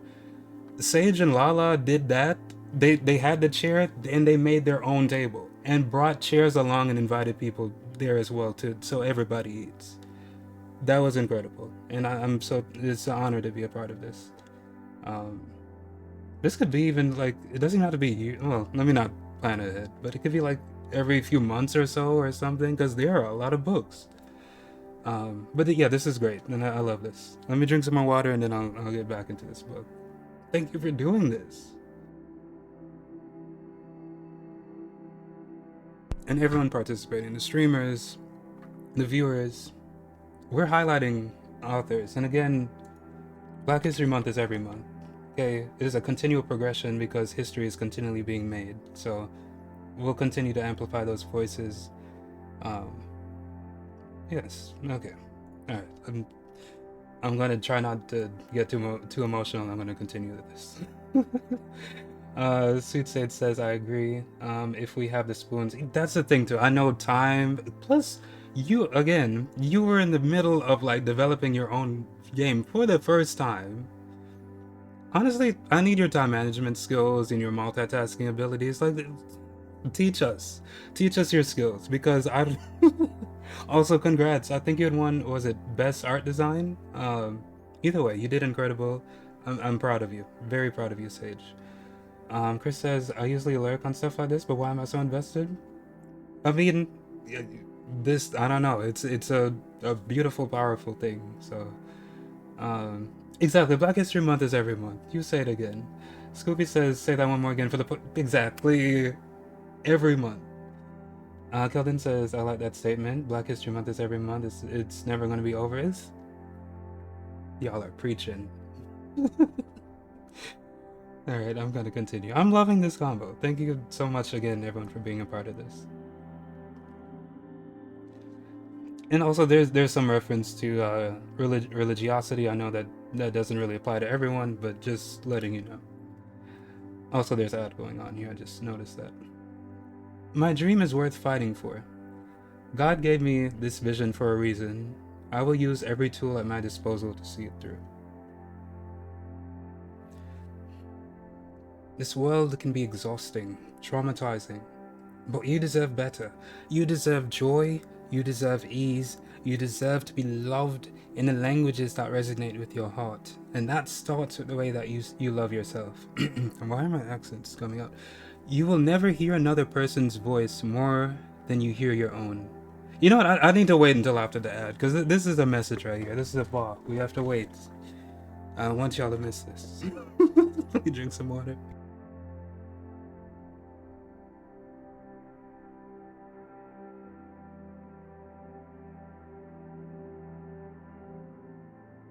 If I was quick enough to snooze that, I probably would. I wish there was a way I could just turn them all off. Because, hold on 1 second. It's about 30 seconds left. Okay, you're back. You're back. Okay. I don't know how accurate that timer is. I'll just elbow for a second. I'm an amateur voice actor, you know? At first I was like, I wonder if I should read this book in an accent or just normally, but I don't know. Normally I would have like different channel points for different accents and stuff, but I'll just read it normally. But if there's something powerful, my accents might just come out by themselves. The ads should be over now. I had to wait for this part. This was very powerful too. This world can be exhausting and traumatizing, but you deserve better. You deserve joy. You deserve ease. You deserve to be loved in the languages that resonate with your heart.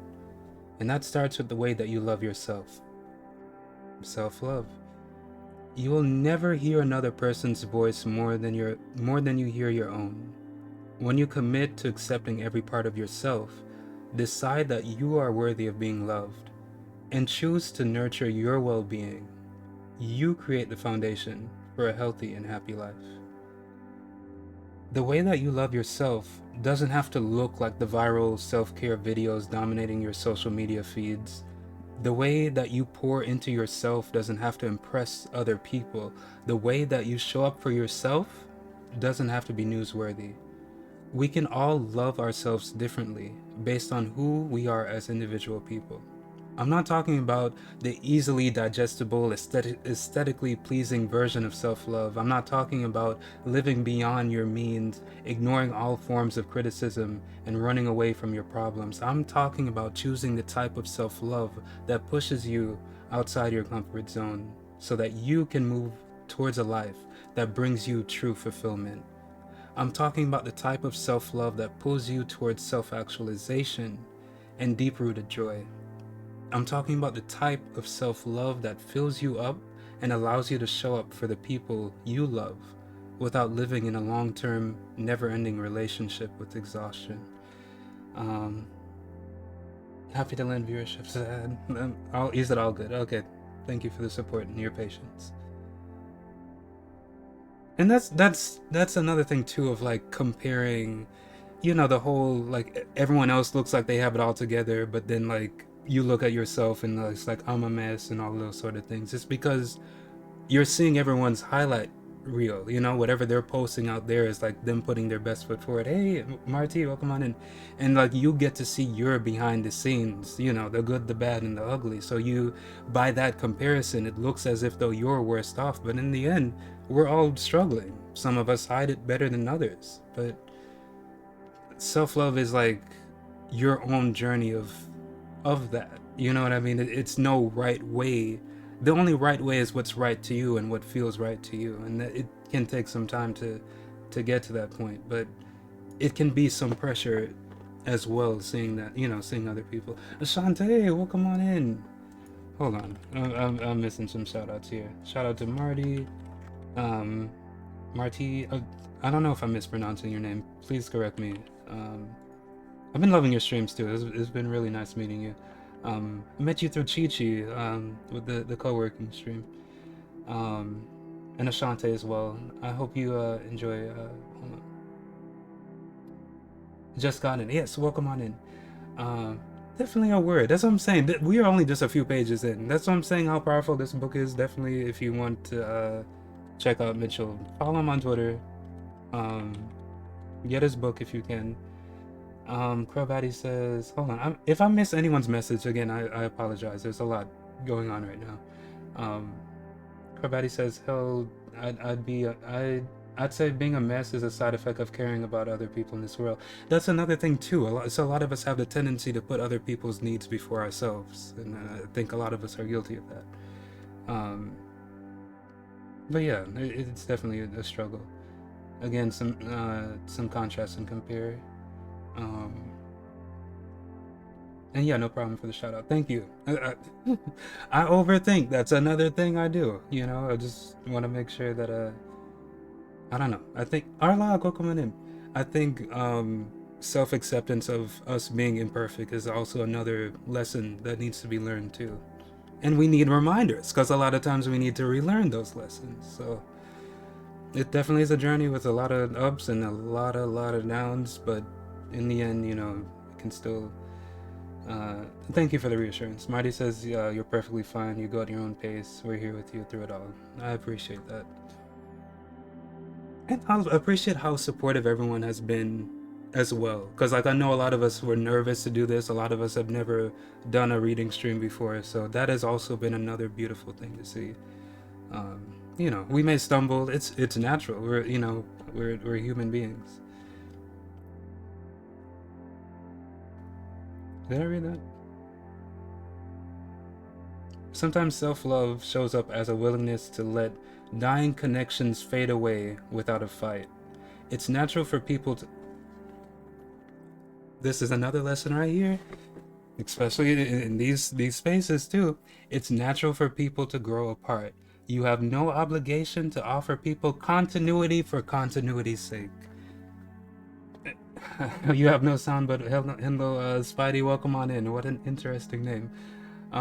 This line right here, this is another lesson that a lot of times some people that are in our lives, we realize they shouldn't be in our lives, but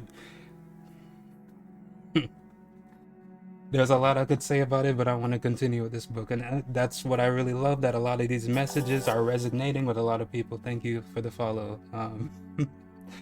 Anyways, again, there's a lot of quotes on that too about how sometimes people are there for a season. Some people are lifelong friends, but not everybody. Some people think that they're lifelong friends, but it's weird. A lot of times, thank you so much for the follow, Corpse Punk. It takes a lot, and it can be draining, and it can be a lot to end a long-term relationship too, whether it's a friendship, a romantic relationship, but a lot of times those things are necessary, especially when they're holding us back. And it can be difficult, but it can be rewarding in the end. I'm thinking about a lot of things right now, but I'm sure you all are too. That's what I'm saying, like, even just like in a short paragraph too, just floods of memories and lessons that I've learned and also struggle with. Like, it makes me think if it's like my own internal fear of rejection, of not wanting to hurt another person, even if it's in my best interest. But then also learning to choose myself, because I know that doing that only hurts myself. You know what I mean? It takes time. A lot of times it takes us years to get to that point, especially for like nicer people that are afraid to speak up for ourselves. So I don't know. I'm ranting. Let me get back to the book. Heejin says, not gonna lie, out of the comfort zone to do not only friction, hold on. Out of the comfort zone to not only fiction but non-fiction is brave. I've liked too that there's like different genres too that we've selected. Again, I say bruh. Real Storm says, I like how the focus on community is a central topic in healing and self-love. I believe Lala had said that too. Was it hold on, I'm trying to remember who it was. I think it was Marty who had the question of how you would define love, and then Lala had mentioned community, and I think it was very well said. I don't remember the exact words, but yeah, community definitely plays a part in that. All right.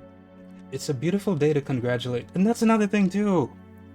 Especially when we're in like negative self-doubt, we tend to discount our past accomplishments and feel that, you know, we're not good enough. It's so easy to remember the heavy negative stuff, but then like all the other good, you know, it just, we need to remind ourselves to congratulate ourselves and pat ourselves on the back too. It's a beautiful day to congratulate yourself for how far you've come and to remind yourself that the life that you've been dreaming about is possible. It is a beautiful day to remember that gratitude and ambition can coexist. It is a beautiful day to remember that you're in control. It's a beautiful day to remember that you don't have to leave things up to chance. Welcome on in. I hope you're doing well. It's you. It's always been you. You've always been enough. And it's not your fault that it took you so long to understand that, because this world can make us all feel unworthy. But there's a better life waiting for you on the other side of your commitment to fully embracing this truth. When you understand that you're enough, you free yourself from the deficit-based thinking and make space for healthy growth. When you understand that you're enough, You empower yourself to choose happiness over conformity. When you understand that you are enough, you give yourself permission to be proud of who you are right now instead of always feeling like you're one step away. Hey Dion, welcome on in. How you doing? Corvetti says it feels like we're listening to a Black Mr. Rogers poet. I like that. You can shout out to Dion. How you doing? Marty says, you're about to make me cry. This is so touching. Let it all out. Again, crying is cathartic. If you're in a space where it's, you know, comfortable for you too, definitely let it out. I told you when I first read this, I was tearing up. Even now, my eyes are glistening. This quote right here is like one of my favorites too, because I always said this too. You don't have to wait for a New Year's resolution to like change your life. You can do it any day of the year. There's always so much pressure, whether it's like your fitness goals or whatever it is. You don't have to wait until January 1st. You can do it today. You can do it tomorrow. Well, don't get into a habit of putting it off to tomorrow. But what I'm saying is you don't have to wait, and you can do it anytime you want to. It is possible, and with self-belief, it makes it more likely to happen. There is, also for anyone that came in, we're doing a raid train. Lala and Sage have put together a collective of Black streamers who are reading Black authors' books. So the book I chose is Eyes on the Road. So if you want to find out more, you can do !book. And yeah, no problem. I need to drink some more water. I'm talking a lot more than I thought I would.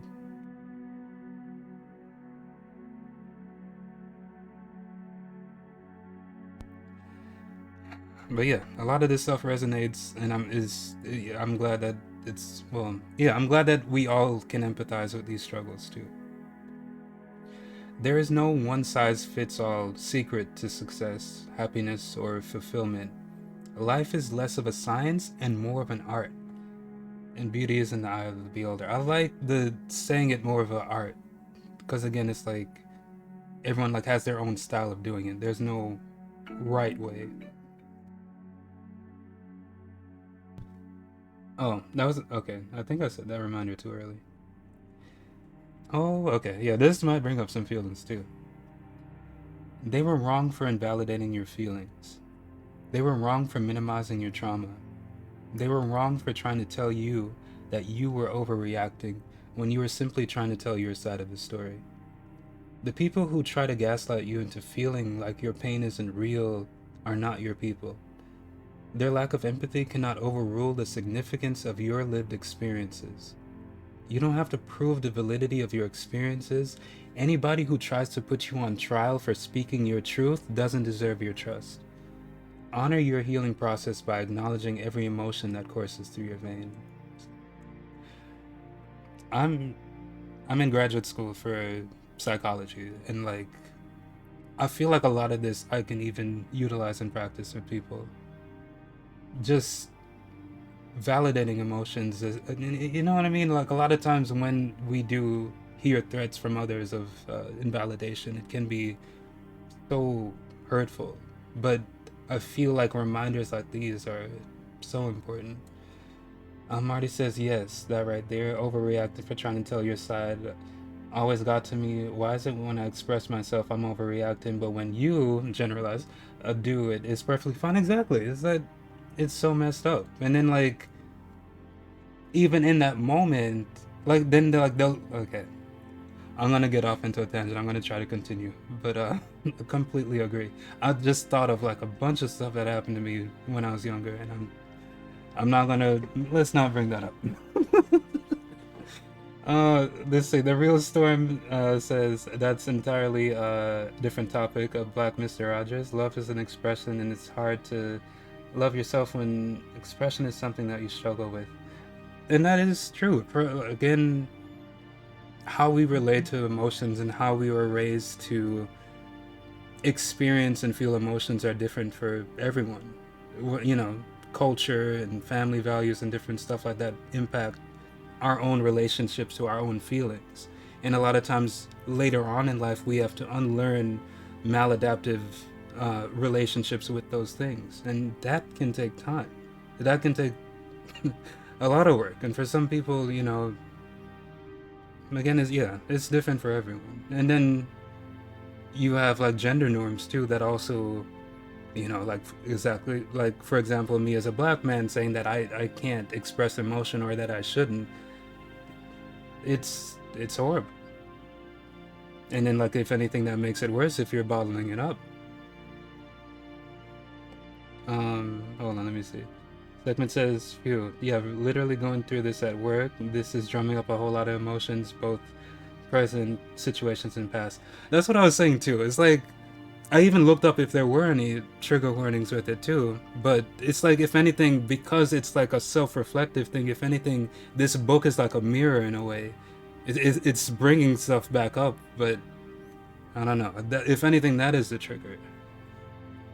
Dion said, this is honestly one of my favorite streams of all time. I'm glad you're enjoying it. Thank you so much. Oh, thank you for the hydrate. I definitely need to. I'm getting choked up reading this, and but yeah, definitely. I should have also did my mental health things as well. There is, if anyone is like looking for a psychologist, this site is unfortunately. Hold on, was it PT? Yes. Okay. It's US based, so let me know if you're international and you need another resource. But that is a good source if you're looking for a therapist in your area. It kind of like has a list. It makes it a little easier for you too. I highly recommend looking, at least trying it out. We need to destigmatize, especially for us, people of color. We need to destigmatize seeking mental health. A lot of times we do have you know, unresolved trauma and past things, or even current stressors that we're currently dealing with. Talking it out with a therapist is literally scientifically proven to help in some ways. If you can't find a therapist that's right for you, you know, you can try different ones, and that's one site that I always recommend to people. Segment said this book is like a mirror. It just like came to me, but I was like, that's accurate. You said so well said. Like, wow, this writing, and he's just so good at how he's phrasing these things. Thank you so much for sharing that. Of course, no problem. 𝗬𝗶𝘁𝗁𝗏 says, oh, also, let me drink some water.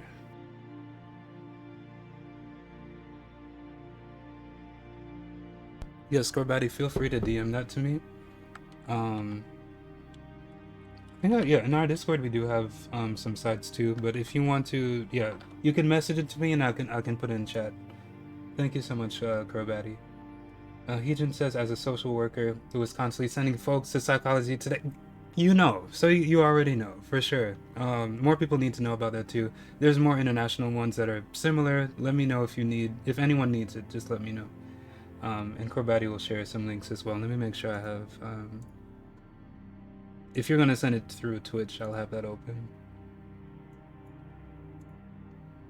And no, I forgot to say that too. No pressure to join the Discord. I know, you know, for me personally, I'm in a ton of them. You don't have to join if you don't want to. Let's continue. If anything, maybe that would be a trigger too. He does mention like anxiety and negative thoughts, stuff like that. So you're better than the narrative that your anxiety is creating in your head.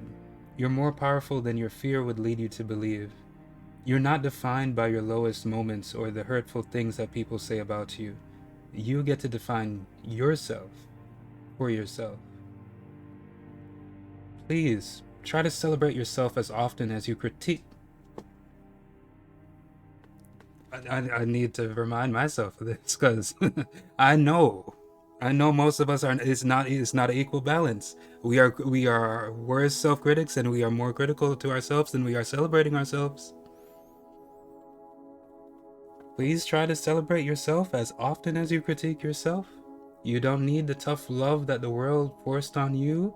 You need to heal from it.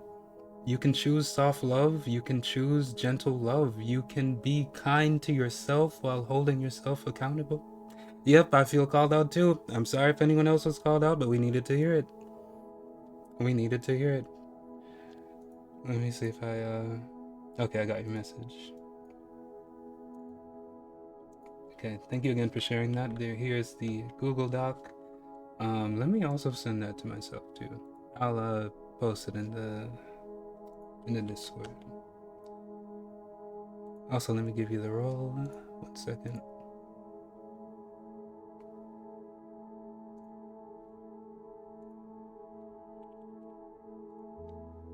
Okay, where's the mental health? Okay. But like, even like I said, his tweets, a lot of times I'll post it and I'll either repost it or I'll post it in the Discord occasionally. I didn't ask to be attacked by this, so we need to hear these messages. I swear I should like make notes of these things and just like put it all over my wall or something, because we need those reminders, because we've fallen into these bad habits and routines of being mean to ourselves. We don't deserve that. Oh, I'm going to tell you another thing. A lot of times I do tell this to clients too. People always say, treat others the way you want to be treated.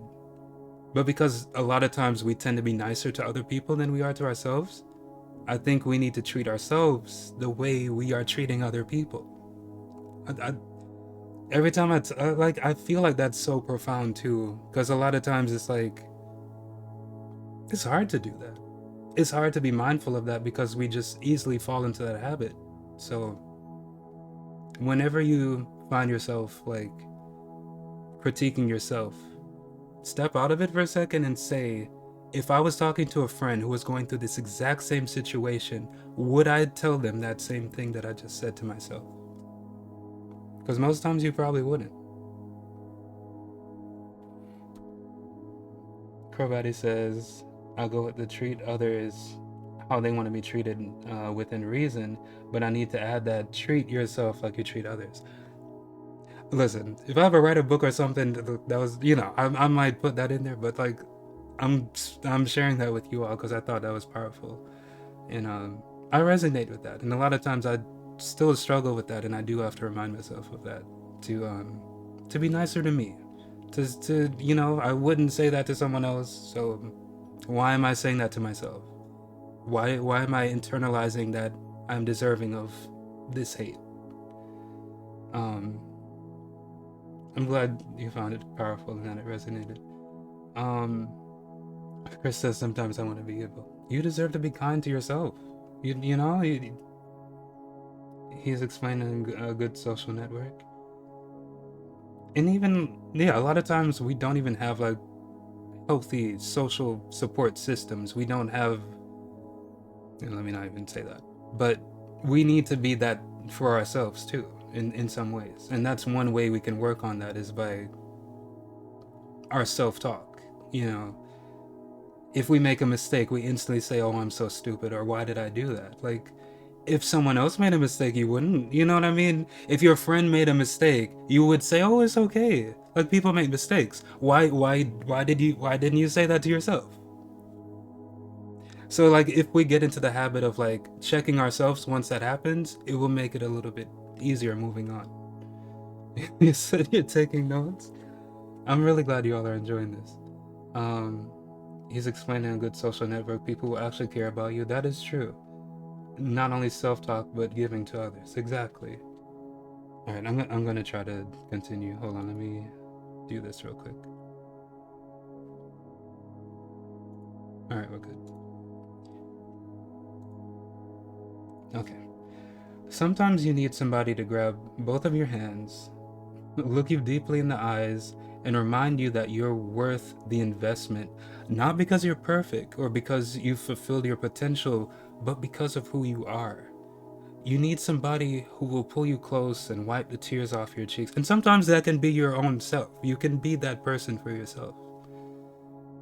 Wipe the tears off your cheeks. Somebody who will allow you to unravel without judgment. And again, a therapist can provide that for you. If you're I know cost, unfortunately, is a barrier to treatment. Somebody who will, I'm sorry I keep getting off track. Okay, I'm gonna try to focus. Somebody who will allow you to unravel without judgment. Somebody you can trust with all of your self-defeating thoughts and inconvenient truths. You need somebody who knows what you're capable of. You need somebody who will love the version of you that is fighting to survive just as deeply as they love the version of you that is ready to conquer the world.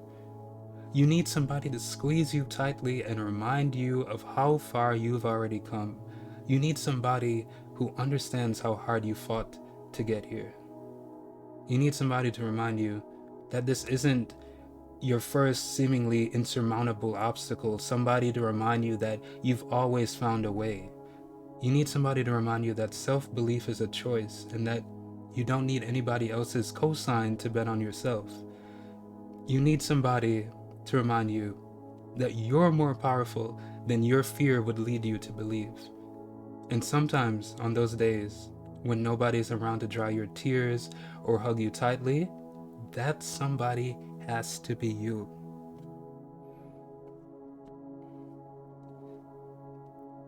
Because you gotta, hold on, Kellen says, because you gotta give to others in order to feel your self-worth. And your self-worth shouldn't be dependent on how much you can contribute to society or to other people. It shouldn't be limited like that. And that's another hard lesson that it can be a hard lesson to learn. I'm sorry, I'm like emotional and thinking of things. Amanda says, yes, there have been so many seasons where I was the person I trusted to hold me close when I fell apart. I trust myself so much more after those moments. Because you know what you've been through. You know all of those, those lonely nights. You know about that. So give yourself that same self-compassion.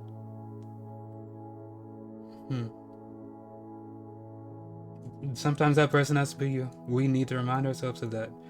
And we can't be dependent on another person to provide that. Because, when they're not there, then we feel like, oh, we can't go on. Be there for you. You said that's bittersweet like dark chocolate.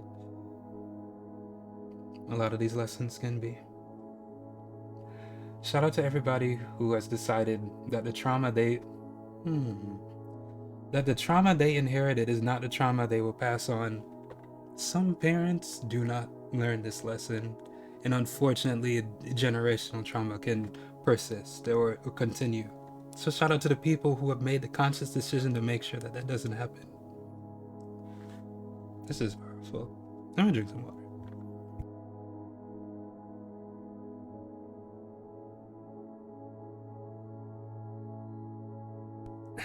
Keldon says, if you think you need somebody else to be happy, you're doing it wrong.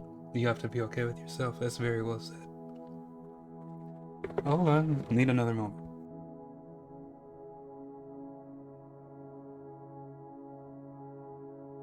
But yeah, a lot of times we talk about like generational curses and stuff like that, and I don't know, that's really powerful too.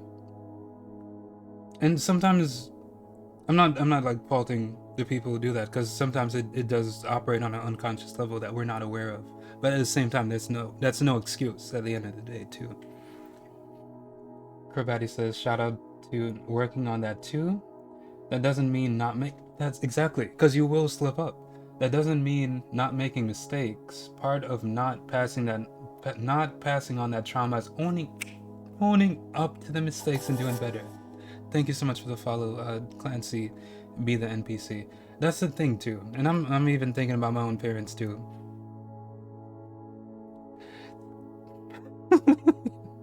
Yeah, I'm trying to be compassionate in that I know it's hard to admit when you were wrong or when you did wrong, but like they also do have a bad habit of not, kind of like sweeping under the rug or kind of like diminishing that, which is hurtful again on top of that.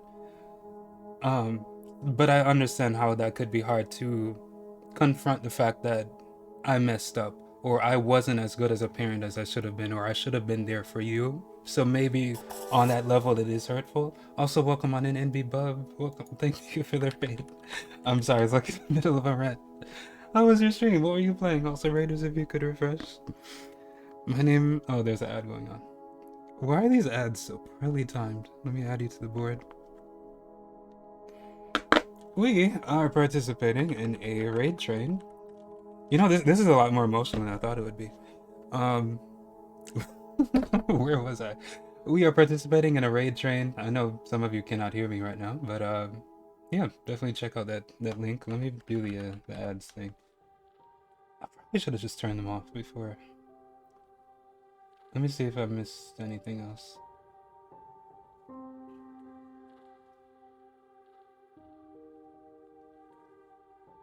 Ah, you're playing Paleo, okay. 30 more seconds on the ad. 𝗬𝗏𝗧𝗏 says, "Oh, Spotty, you made the face that I made to him."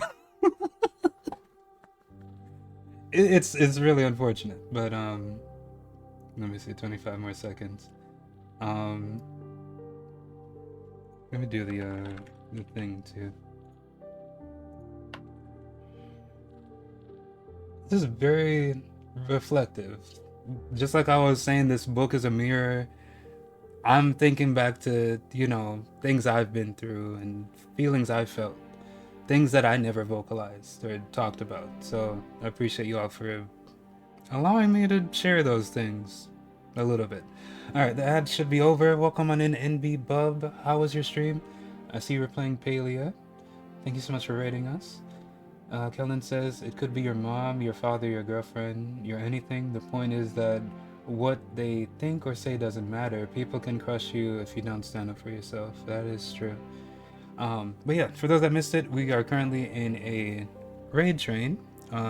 These amazing content creators here have been, hold on, let me move the book too, have been participating in a raid train hosted by Lala and Sage.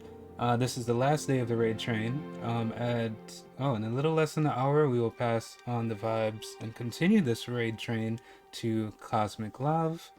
Right now we are reading, hold on one second. Wait, where is it? Wait, where am I? Oh, okay. Right now we are reading Eyes on the Road by Michell C. Clarke. If you do !book, you can get the link to that and find out more about the book. Welcome back. Thank you for sitting through the ads. I'm sorry that was poorly timed. How was Palia? I know the event is going to end soon. I missed out on being able to play that. You said it was NB. Any Bub says it was good. I'll be here lurking. Have a great stream. Thank you so much for the lurk. Appreciate you again for coming through that raid. But yeah, like I was starting to say, that this is very self-reflective, and this really is a mirror. A lot of things are being brought back. I'm seeing that in chat, a lot of things are resonating, and you're also recollecting too. So hopefully this is helpful, and more helpful than hurtful in a way. Affirm. I love every part of myself. I'm proud of the person that I'm growing into. I've made peace with every past version of myself. I accept myself in full. Because I do know that unpacking these things and not properly addressing them can be harmful, which is why, again, I'm encouraging you to, seek out mental health resources if needed, because it helps, and it can be a lot. So if any of you need to lurk while we're reading through this, definitely take care of yourself. And as a reminder, we are still fundraising for Palestine Children's Relief Fund. The link is in chat if you'd like to donate. Yeah. But I think this is, even though it's painful, I think it's an important part of the self-love journey and being kinder to ourselves. Self-love shows up as a conscious decision to take up space when people would rather see you shrink yourself to accommodate their insecurities. Self-love shows up as a willingness to distance yourself from anyone who repeatedly... This right here. Self-love shows up as a willingness to distance yourself from anyone who repeatedly violates your boundaries, devalues your worth, or disrespects your passions. And that can be hard. We were talking about that earlier. Self-love is a shield that protects you from the negative projections of people who have yet to choose healing for themselves. They always talk about the hurt people, and that's not necessarily true, because a lot of people are hurt and they're not putting that onto other people. If anything, it's impacted on themselves. But a lot of times, yes, some people do project, and it doesn't make it right. You can empathize with the person and the fact that they're also struggling, but it doesn't justify hurting other people in the process. And same for us too. It doesn't justify us hurting ourselves too. That Audre Lorde quote. Hold on. Keldon says, I met more people who did that than I met who haven't. Yeah. It's really a shame. And I think a lot of times, regardless of whether or not they're aware of it, the pain and the impact is still real and valid, and it's like their trauma makes more trauma. But it doesn't have to be that way, and it shouldn't have to be that way. He said, man, I know a lot of you are feeling this. I'm feeling this too. You can tell. I'm... Man, the first time I read this. Self-love is the shield. I'm gonna read this part again too. Self-love is a shield that protects you from the negative projections of people who have yet to choose healing for themselves. Some people deliberately choose not to. They're stuck in their ways and they feel like that's how it has to be, that they're... Let me not even get into it.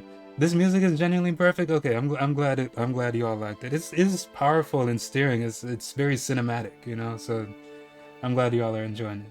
It's thought-provoking too. I messed up. Kellen says, yeah, I'm like, I wish I could just remember the Titans and think racism was over. Wait, no. I wish I could watch movie Remember the Titans and think racism was over. That's another thing too. I hate how you can't, like, I hate how, like, some people feel like you just, like, can't tackle such a large issue and, like, and just, like, solve it like an end of a movie, or it's not that simple.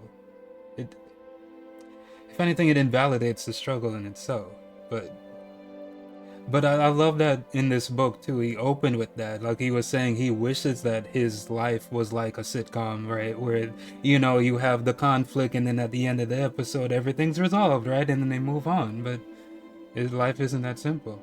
I know that's not what you meant. I'm saying that the movie, you know, they oversimplify issues like that. I'm not saying that you're saying that that's what you believe. Yes, I do wish it was that easy. Okay. I'm getting a little flustered too because there's, like, I don't know, a lot of emotions. Let me check in with everyone real quick. How are you all feeling? Are you all staying hydrated? Let me get some more water while I check in. You know, the narrative article, and that's what I'm saying too. It's not a accurate reflection of what life normally is. You're gonna get up to get some food. I hope you enjoy. Amanda says, I'm chilling. I'm a Scorpio with a Pisces moon. This is light work. My mom is a Scorpio, and I've learned a lot from her. But yeah, I'm glad y'all are doing well. Again, if anyone needs to step out for a bit, it's all good. I understand. Some powerful stuff here. This part right here, I think a lot of us need to learn about self-love, not being selfish. It's necessary. And a lot of, especially for me, that took me a while. But let me continue before then. Self-love is a voice that encourages you Self-love is a voice that encourages you to stop settling for scraps because you deserve abundance. Self-love is not about being selfish. It's rooted in the understanding that when you take care of yourself, you can show up as a healthier version of yourself, and that if we all show up as healthier versions of ourselves, the world is a better place.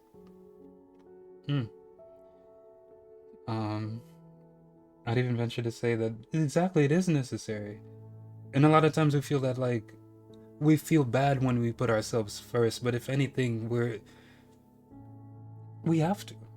Sometimes we have to. And that doesn't mean stepping on other people. It means not always putting other people's needs first and at the sacrifice of ourselves. It doesn't have to be like that. You can still be a good person and also be kind to yourself. That's what a lot of times we need to learn. Lord, that was hard for me to learn. I'm thinking back to me when I was in high school and even before then, and the stuff I put up with when I shouldn't have. Man. Kelvin says, if you can't save yourself, you can't save others around you. That whole quote about make sure you put on your mask before other people. I was over here putting everyone's mask on. I was getting up everyone in the aisle back there, making sure everyone in the plane had their mask on before I even went back to my seat to put on mine. So it's hard to get out of those habits because it's like fundamental to who you are. You know, you're a helpful person. You love helping other people, but you also have to help yourself. You have to be there for yourself. And there's nothing wrong with that. Man, I'm glad these glasses are like hiding my eyes a little bit. Everybody says, caring for myself is not self-indulgent. Oh, the quote. Yes. Audrey Lorde. I'm gonna pin that for a second too. A word. Caring for myself is not self-indulgence, it's self-preservation, and that is an act of political warfare. I love that quote. Oh, it's my birthday for a little bit, June 17th. I remember, Amanda, you were saying that too. Okay, getting back into this. You deserve a life that is rooted in something deeper than Shout out to the people who are just barely getting by, who are in survival mode at this point. You know who you are. You deserve a life that is rooted in something deeper than survival. You deserve to thrive. You deserve a life that fulfills you. But we don't live in a world that automatically gives us everything that we deserve. Are you ready to go after the life that you really want? It's not an easy path, but it's worthwhile. You'll have to set goals that pull you away from the path that has been conveniently placed in front of you and towards your purpose.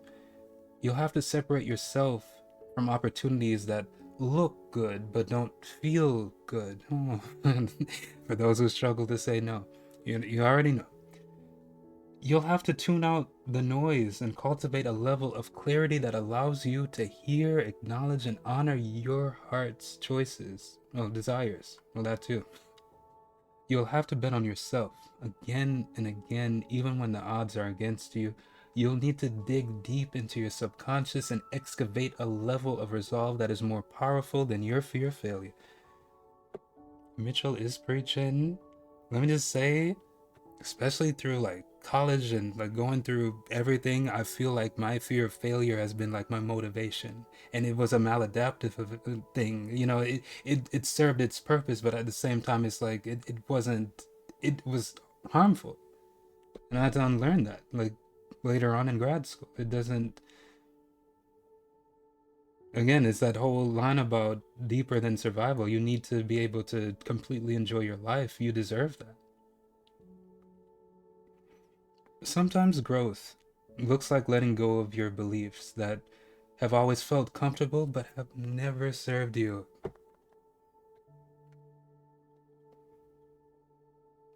It's a beautiful day to choose yourself. It's a beautiful day to recommit to the habits that bring you focus, clarity, and peace. It's a beautiful day to stop dwelling on things that you can't control. It's a beautiful day to congratulate yourself on how far you've come. Yes, Michell C. Clark. You can follow him on Twitter or Instagram. He has a website. If you buy his book on his site, or like poster prints that have like quotes from his book, 10% of that will go towards PCRF. Or you can donate directly to PCRF too, through there, and no problem. It's a beautiful day to go after the life you really want. And I know with a lot of books like this too, it may come across as if though it's oversimplifying it too, in a way, kind of like what we were saying, but I like that he validates that it's a process and that it's not something that you can just choose to, oh, okay, I'm suddenly gonna be happy. It's not like you're gonna read this book and then like the next day your life's gonna completely turn around. It's gonna take years, or even, you know, probably years, right? There's gonna be ups and downs as you continue the journey, but if anything, it will give you a greater sense of self-belief, of self-love, and kind of help you in that journey and better navigate those tough times. It's definitely not easy to do, and it definitely does take a lot of work, and it definitely can be draining. So I'm glad that he speaks to that in addition to the messages. It's not just, oh, you know, it's not just like the positive messages. It's also like, you know, what am I trying to say? He is realistic in the sense of how hard it can be, of how hard life is. Welcome back, Ty. Even, yeah, this line kind of speaks to that too. Never quit sounds great, but sometimes you have to quit. Be willing to say this isn't this. Be willing to say this isn't what I thought it was, or this doesn't appeal to me anymore. You know how many times people stick in something because they all, the whole cost sunk loss fallacy thing, because they feel like I've invested so much time and energy and money into this thing, so I have to stick through it, right? Or, oh, this is what my parents want me to do, or whatever it is. You can, there takes a lot of strength in that and courage, but for your happiness and well-being, a lot of times you do have to make that decision. Quitting is like, it's not the end of the road. It can be a new beginning for you, and it can be something so much more beautiful and fulfilling. Man, okay, hold on. Oh, I just thought about something else. Okay.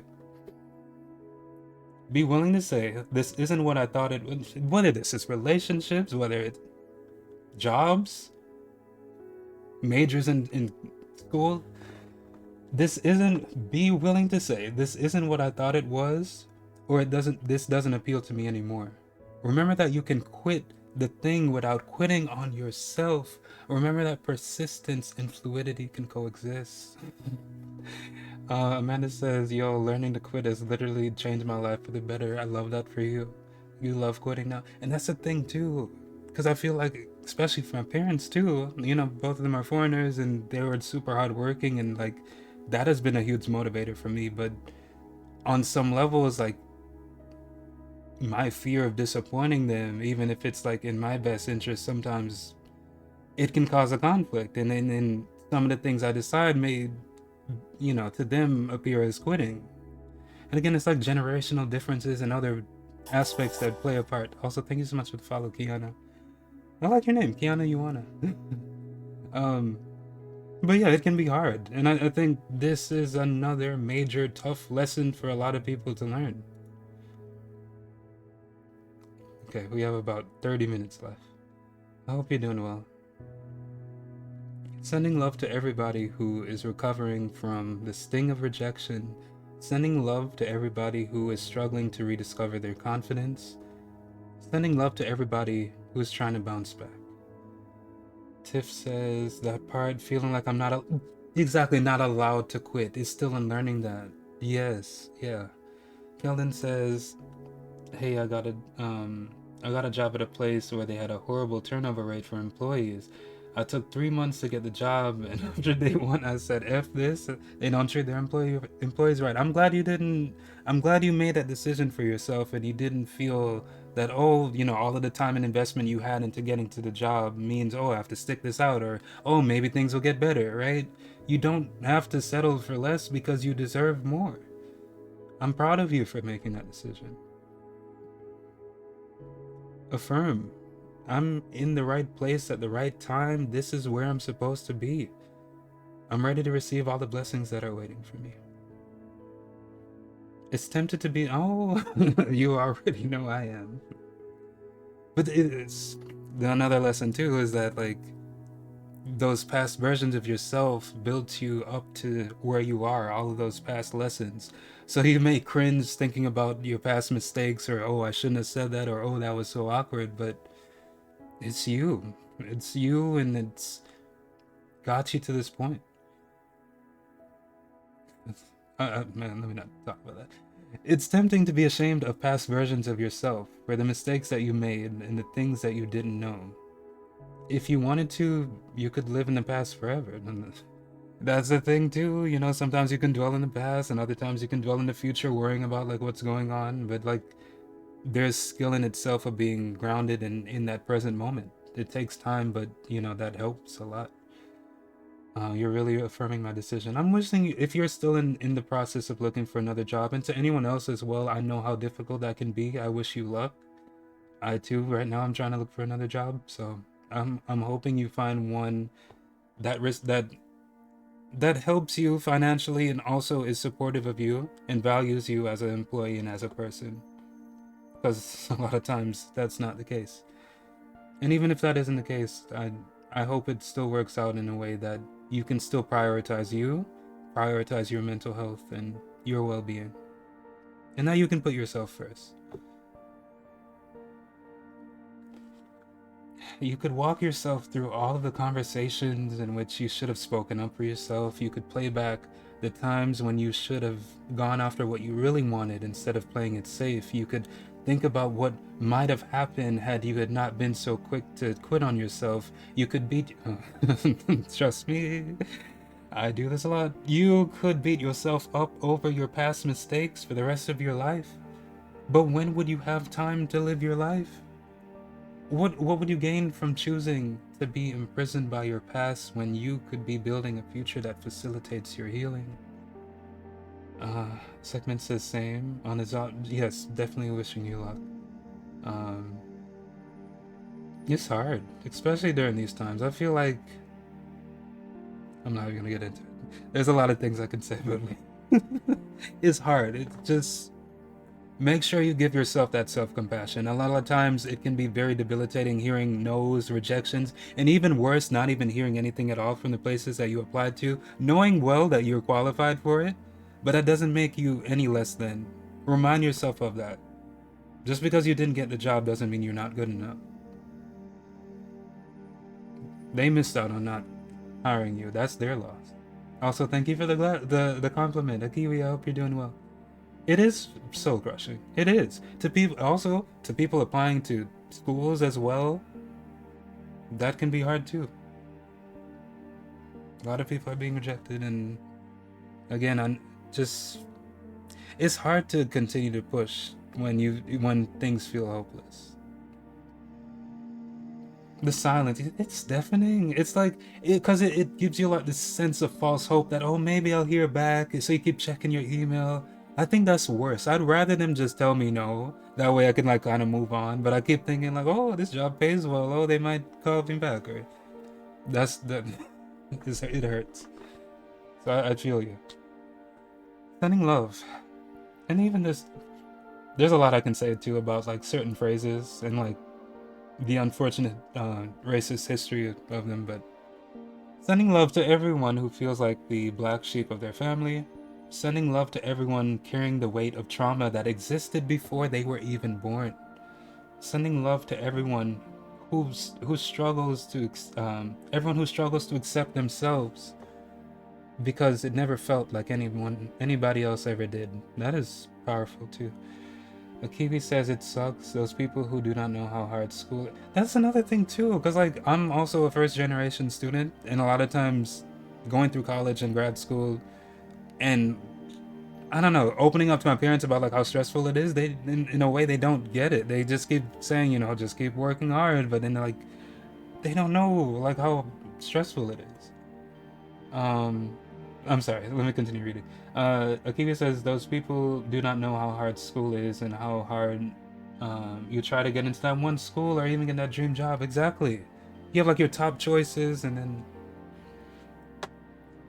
I'm getting too self-reflective. I keep thinking about like painful things.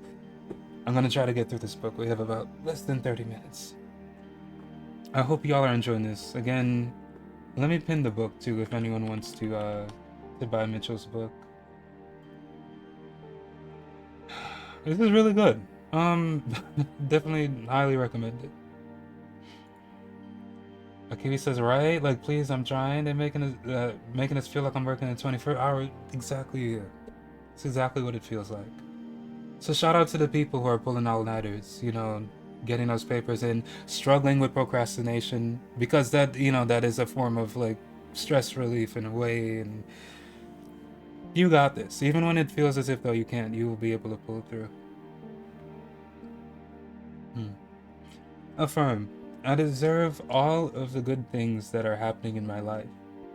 Instead of questioning my worthiness, I will make the most of every blessing and opportunity that God sends my way. Again, there is some reference to religiosity. It may not apply to everyone.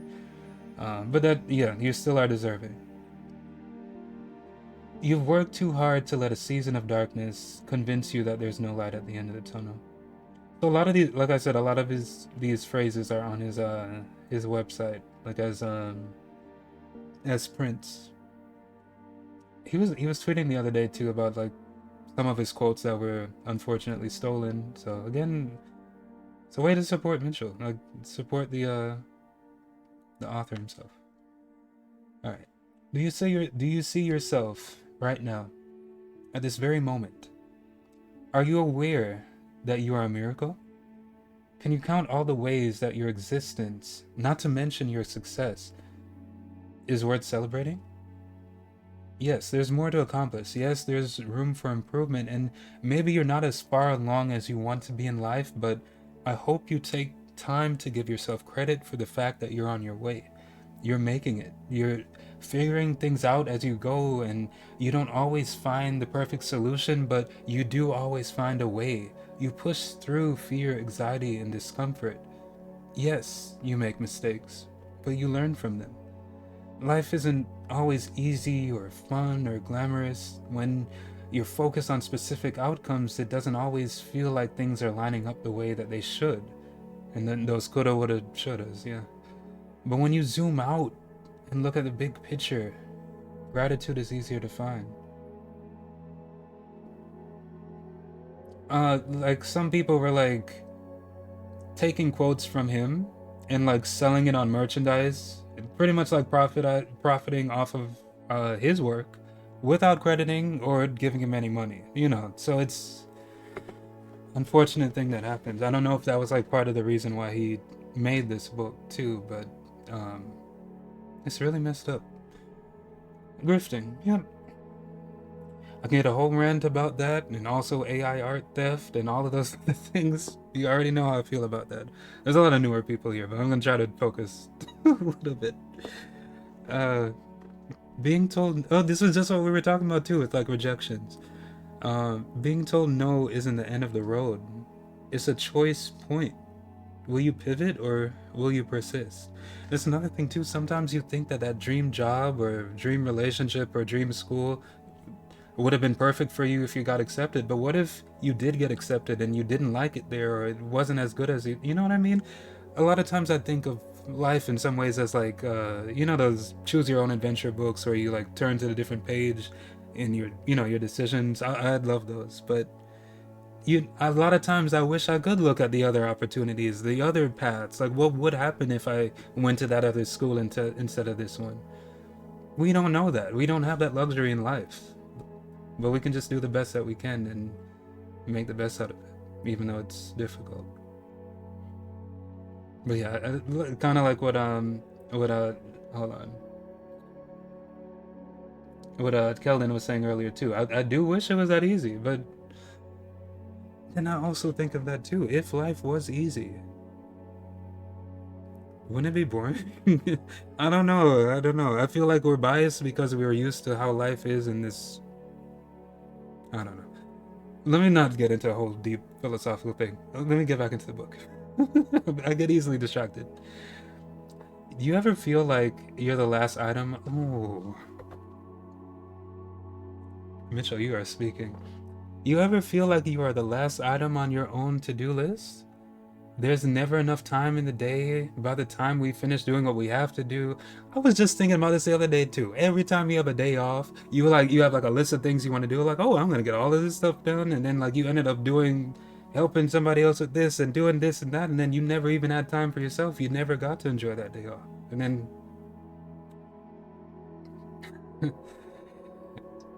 there's never enough time in the. You are preaching. There's never enough time in the day. By the time we finish doing what we have to do, self-care feels like an afterthought. If something threatens our lives or our livelihoods, we're quick to drop everything that we can to protect ourselves because there is no deadline, responsibility, or obligation more important than our own survival. I think that, let me not say that. Being human, yes, it's so much 𝗧𝘄𝗶𝘁𝗁𝗺. That being said, our definition of survival should not be limited to our physical well-being. We should also be attaching urgency to the preservation of our mental health and emotional well-being. Being alive is a blessing, and for as long as we live, we should think of life as a gift to be slowly unwrapped and enjoyed, rather than an endless checklist to be managed. That is a good way of looking at it. Life is short, and if we're not careful, we'll spend so much time doing everything we have to do that we'll run out of time for the things we want to do. please make space for yourself. Please make space for joy. Please make space for the experiences that make you light up inside.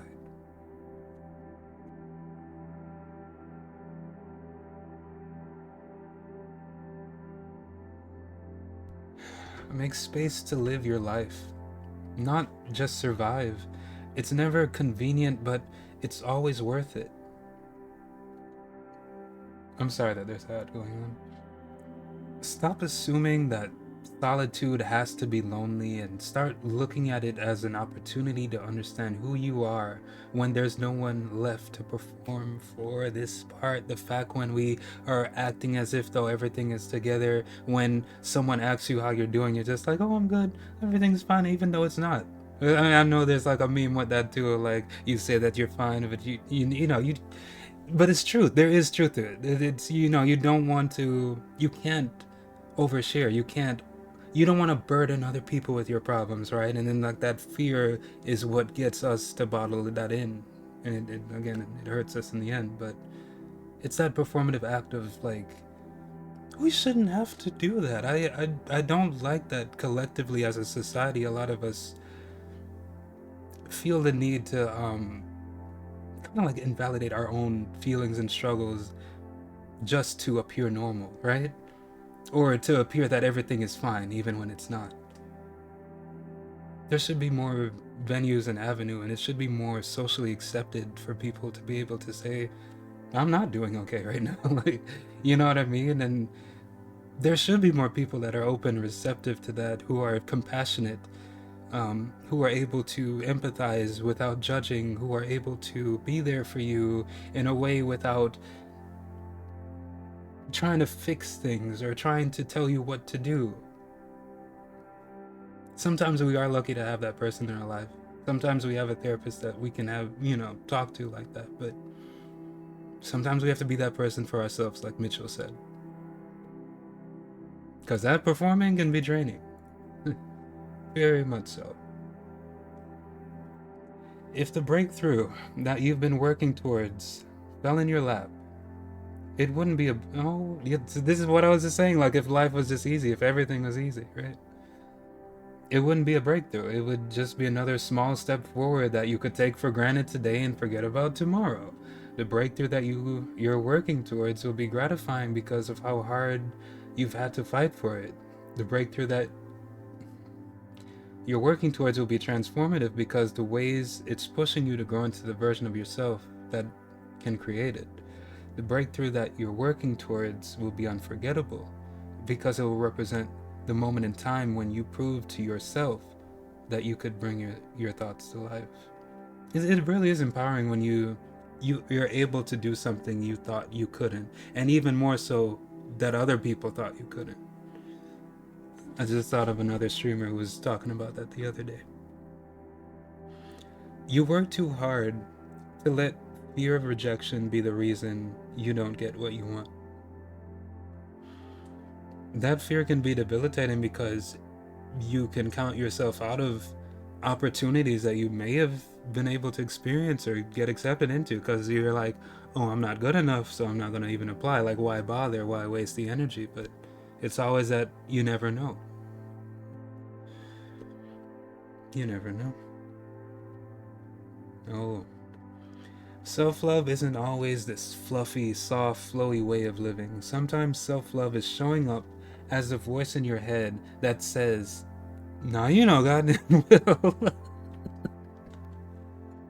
I love this. Speaking... Hold on. I'd love that too. I remember when I first read that caught me off guard. Speaking up for yourself can feel terrifying when life has led you to believe that you are responsible for managing other people's emotions rather than making space for your own. Another bar right here. 𝗬𝗏𝗧𝗏 says sometimes self-love is clowning in yourself a little. That's definitely true. Reclaim your power by prioritizing your truth over their ego. That's another thing too. Like, you can get wrapped up into this part of how other people feel and like how other people perceive me. And then like when you're doing all of that balancing act, like it's not worth it. Again, a lot of times we need to step outside of ourselves and reevaluate. Wait, hold on. I'd seen a quote the other day too. I thought it was like, it was relatable to that too. I don't remember it word for word, but it was like saying like, I'm not responsible for the version of myself that you see, or something like that. Like you like your perception of me, like that's not my responsibility. That's what your perception of me is, like, you know what I mean, your own projections on it, you know. I'm only responsible for me. I'm butchering the quote. I don't remember what it was. I saw it on Twitter. I think it was a long time ago, but I thought it was powerful too. Affirm. I'm powerful. My thoughts shape my reality. My habits can change my life. My ideas can change the world. Forgive yourself for every time you thought about quitting on yourself.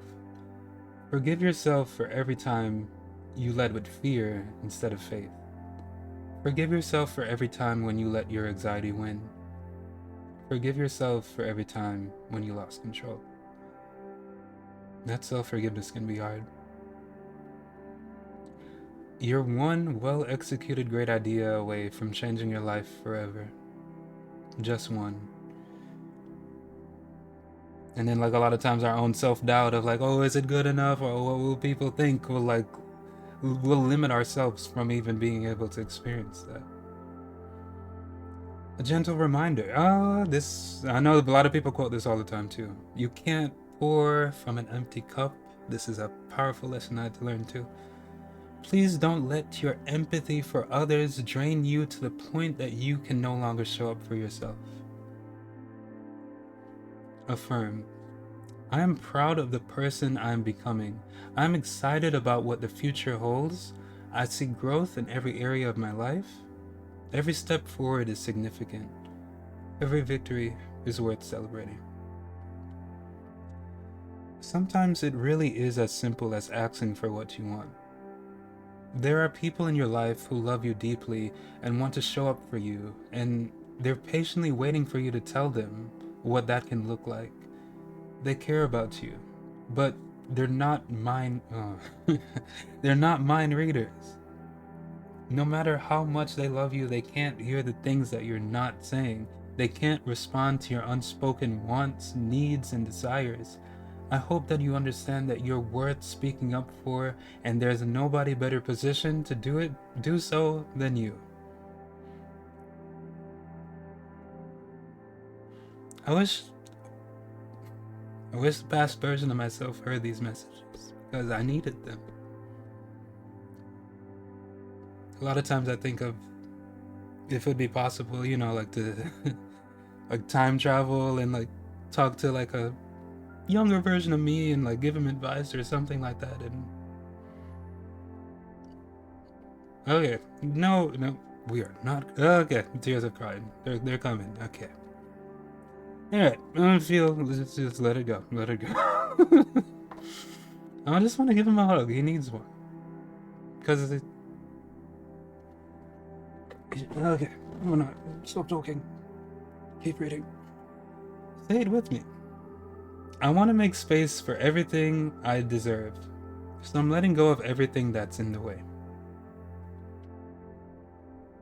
It's scary because it's unfamiliar, not because you're incapable. Is that kind of tied into what we were saying too about like job searches and stuff? Let me drink some water.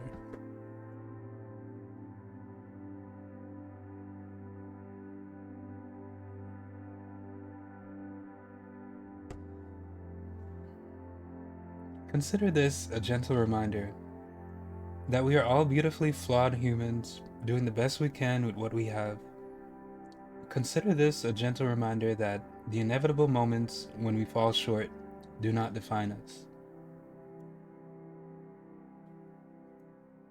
Consider this a gentle reminder that learning never stops. The self-talk. Pay attention to the way that you talk to yourself when you make a mistake. Whose voice do you hear in your head? Do you encourage yourself like a dear friend or berate yourself like a cruel authority figure? Exactly. It's a continual journey. It's a process. Do you know that you can do better next time, or do you assume that you'll never be good enough? Do you love yourself during your low moments too?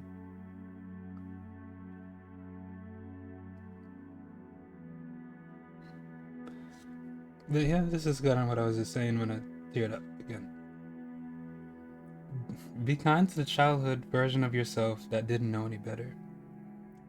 Be kind to the present day's version of yourself that is struggling to break harmful and deeply embedded habits now that they do know better. Be kind to the future version of yourself by committing to the habits that will move you closer to the life that you want for yourself.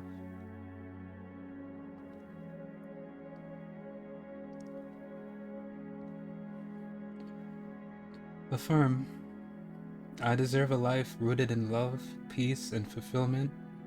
I will separate myself from people, places, and situations that interfere with the life that I deserve. It's true. Unfortunately, a lot of people don't celebrate you until your wins feel big enough to them, but you can celebrate yourself now. You can be proud of every step you take and every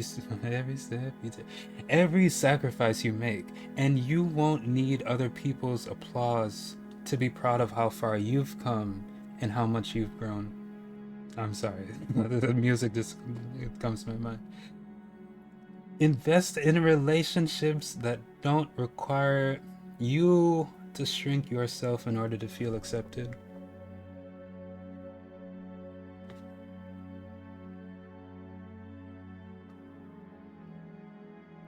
Negativity is contagious, but so is optimism. Unhappiness is contagious, but so is joy. Fear is contagious, but so is love. If you feel like you're stuck in a never-ending cycle of self-doubt and self-defeat, I want you to know that you deserve better. You deserve a happy life. You deserve a peaceful life. You deserve to live a life that fulfills you. Every day that you wake up presents you with another opportunity to build the life that you deserve. It won't fall into your lap, but you can create it.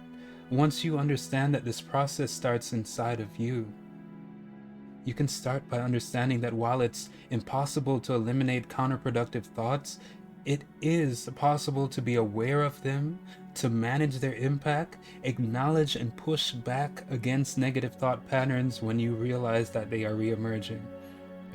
And again, if you have like a therapist, they can help you identify those things. They can help you better combat those things. Hey, Shariko, come on in. Cognitive behavioral therapy is like key on that. And even if you're unable to afford a therapist, there are online resources too. Just look up CBT techniques. Like there's worksheets and stuff like that, diaries like that can kind of like, or even journals. You can like reflect on those thoughts, ways of, they call it cognitive restructuring, or like restructuring those negative thoughts in a way that's more helpful to you. Yeah, there's a lot of resources out there. I'm glad that it's more accessible now. But yeah, the cost of therapy for a lot of people can be a huge barrier, especially for those who need it most, especially marginalized communities. And I acknowledge that, and I hope that things do improve with that. I realize we have a few minutes left. I'm going to try to read a few more pages, and then we'll wrap up and pass on the vibes and continue this raid train. This has been very emotional and powerful, and I hope you all are enjoying this book.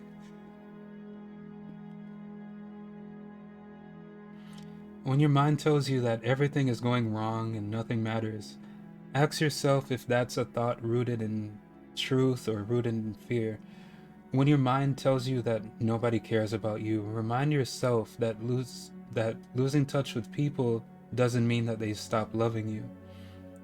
When your mind tells you that you're not good enough to accomplish the task at hand, think about all the times you exceeded your own expectations. Again, when we're like in these negative thoughts, it's so easy for us to forget about where we've come from, our past accomplishments and things that we've conquered.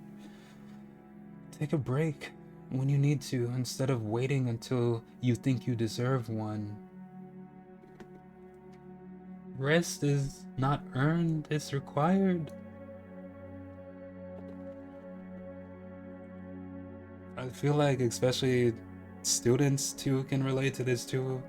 I feel like, oh, or even like in a sense where you feel like you have to be productive enough in order to earn a break. It's like another maladaptive habit. Yeah, I'm glad you're loving this. 𝗧𝗶𝘁𝗀𝗧 says, since we're talking about breaking generational pain, my grandmother's Hands by 𝗬𝘂 Menachem. I'm sorry if I mispronounced 𝗬𝘂's name. It's not a light reading, but it's reading for both racially marginalized people and white people and those in between. Thank you so much for sharing that. Let me add that to my my book list. Let me just put this here. Again, Lala will put together a list of everyone's books at the end of this. Christopher, you'll love it. I have a feeling I will, for sure. Lala will put a list of all of the books that we've chosen. So yeah, I feel like I just want to find like a good place to end. Like, we just have a few more pages. Well, not in the book. We're only like barely a third into it. But are you all seeing what I was saying about this book? You all need to get it. And again, like, not like, as you can see, like, there's some pages that are just like just a few lines, so it's not like it's a heavy read. I feel like I'm gonna go through this and I'm gonna like highlight so many ones that really resonate with me. I've shared this with family and friends, and I want to, you know, continually share that with you all too. So Amanda says, yes, one day in my late 20s, I suddenly realized that I didn't know how to rest. I didn't remember what I like to do to relax. That's another thing that can be a sign of, you know, what I like to do to relax or have fun, it was gutting, to be honest, a memory I'll never forget. And then it's like, once you have that learning realization, like, it stays with you. And I feel like it's one thing to tell someone else that, but a lot of times, like, they won't get it until like they actually experience it, and then it really will click for them. You know what I mean? It's like I've experienced that too, where like I try to help someone in that way by talking about that, but I don't know. A lot of times it's that lived experience that like makes it that much more powerful. Kelvin says, thank you for the stream. Thank you for being here. I'm glad you enjoyed. Even if you're not done, I've really appreciated it. Again, if you want to continue this book, you can get it. Like I said, it's $17.99 on Amazon, but if you want the online version of it on his website, it's $10. Another way to support a Black artist, author. Well, I mean, writing is art. W stream. Yeah, I probably should wrap up. This seems like a good place to stop too. Amanda says, that moment led me here with you all, and I'm so grateful. I'm reconnecting with my passions and dreams. Shout out to Mitchell and all of y'all in the same boat. Definitely. Yes, no problem. Agent says, I'm honestly screenshotting this page. I believe in this so much. You said gotta pick this up. Yes, you all. I'm gonna drink some water as well.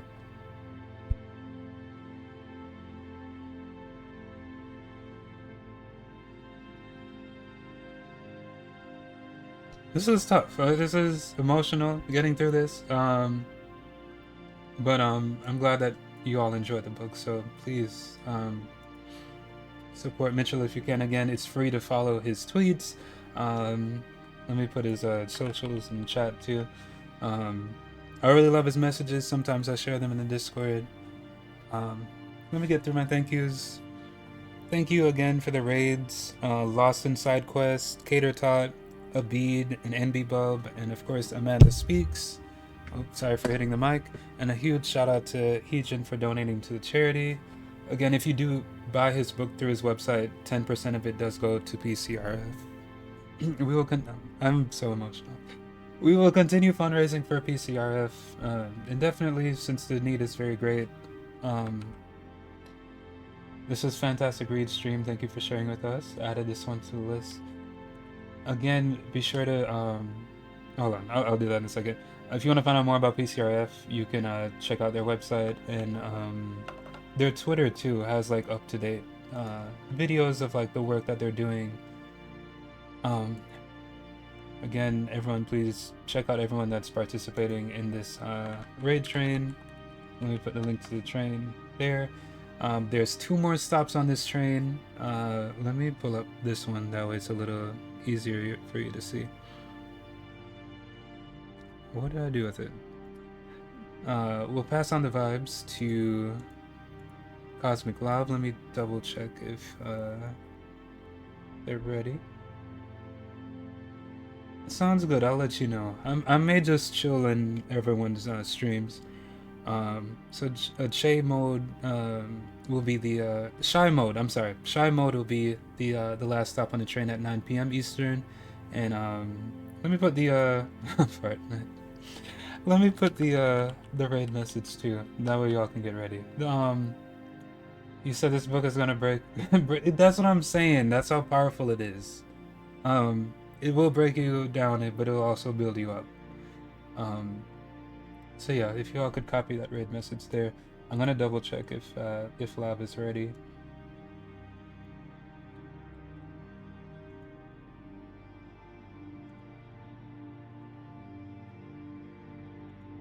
Hold on 1 second.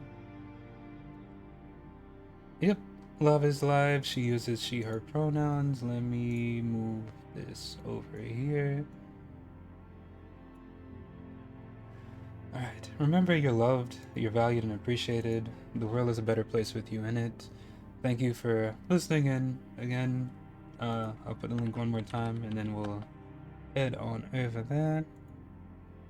I don't know what is up with my internet. Hold on.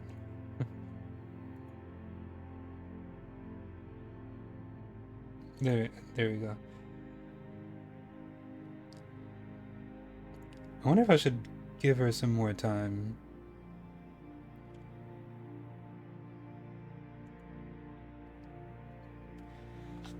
Yeah, we should start on time though. 𝗬𝗶𝘁𝗴𝗍, yes, thanks for creating this community as always. Thank you for being a part of this. Again, to all of the readers, the viewers, authors that are a part of this. This has been incredible.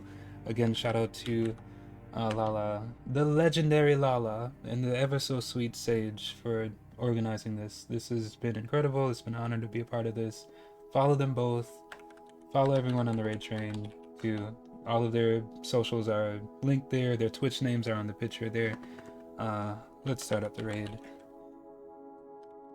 Hope you have a good day or night, depending what time it is for you. I'm gonna put... Oops, why did it not work?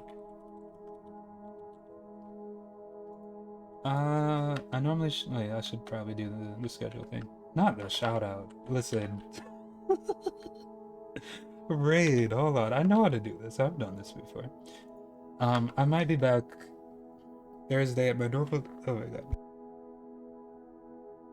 Thursday at my normal time, 6 p.m. Hope to see you there. I don't know what I'll play. We'll see. But copy the raid message if you haven't. Thank you again, Sweet Sage and Lala, for putting this together. Let me see if I missed anything else. Yes, okay. Yes, that's the message. Alright, you all take care. Have a good day or night. Thank you again for watching. Hope you enjoyed. Support Mitchell and Black authors. Happy Black History Month. Every month is Black History Month. You all enjoy.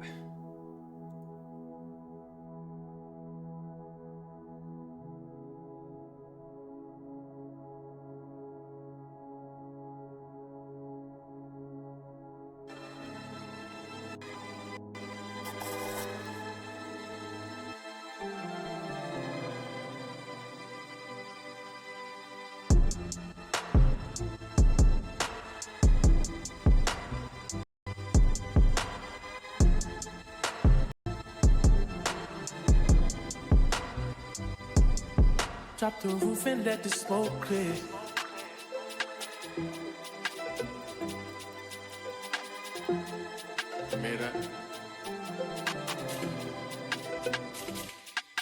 Drop the roof and let the smoke clear.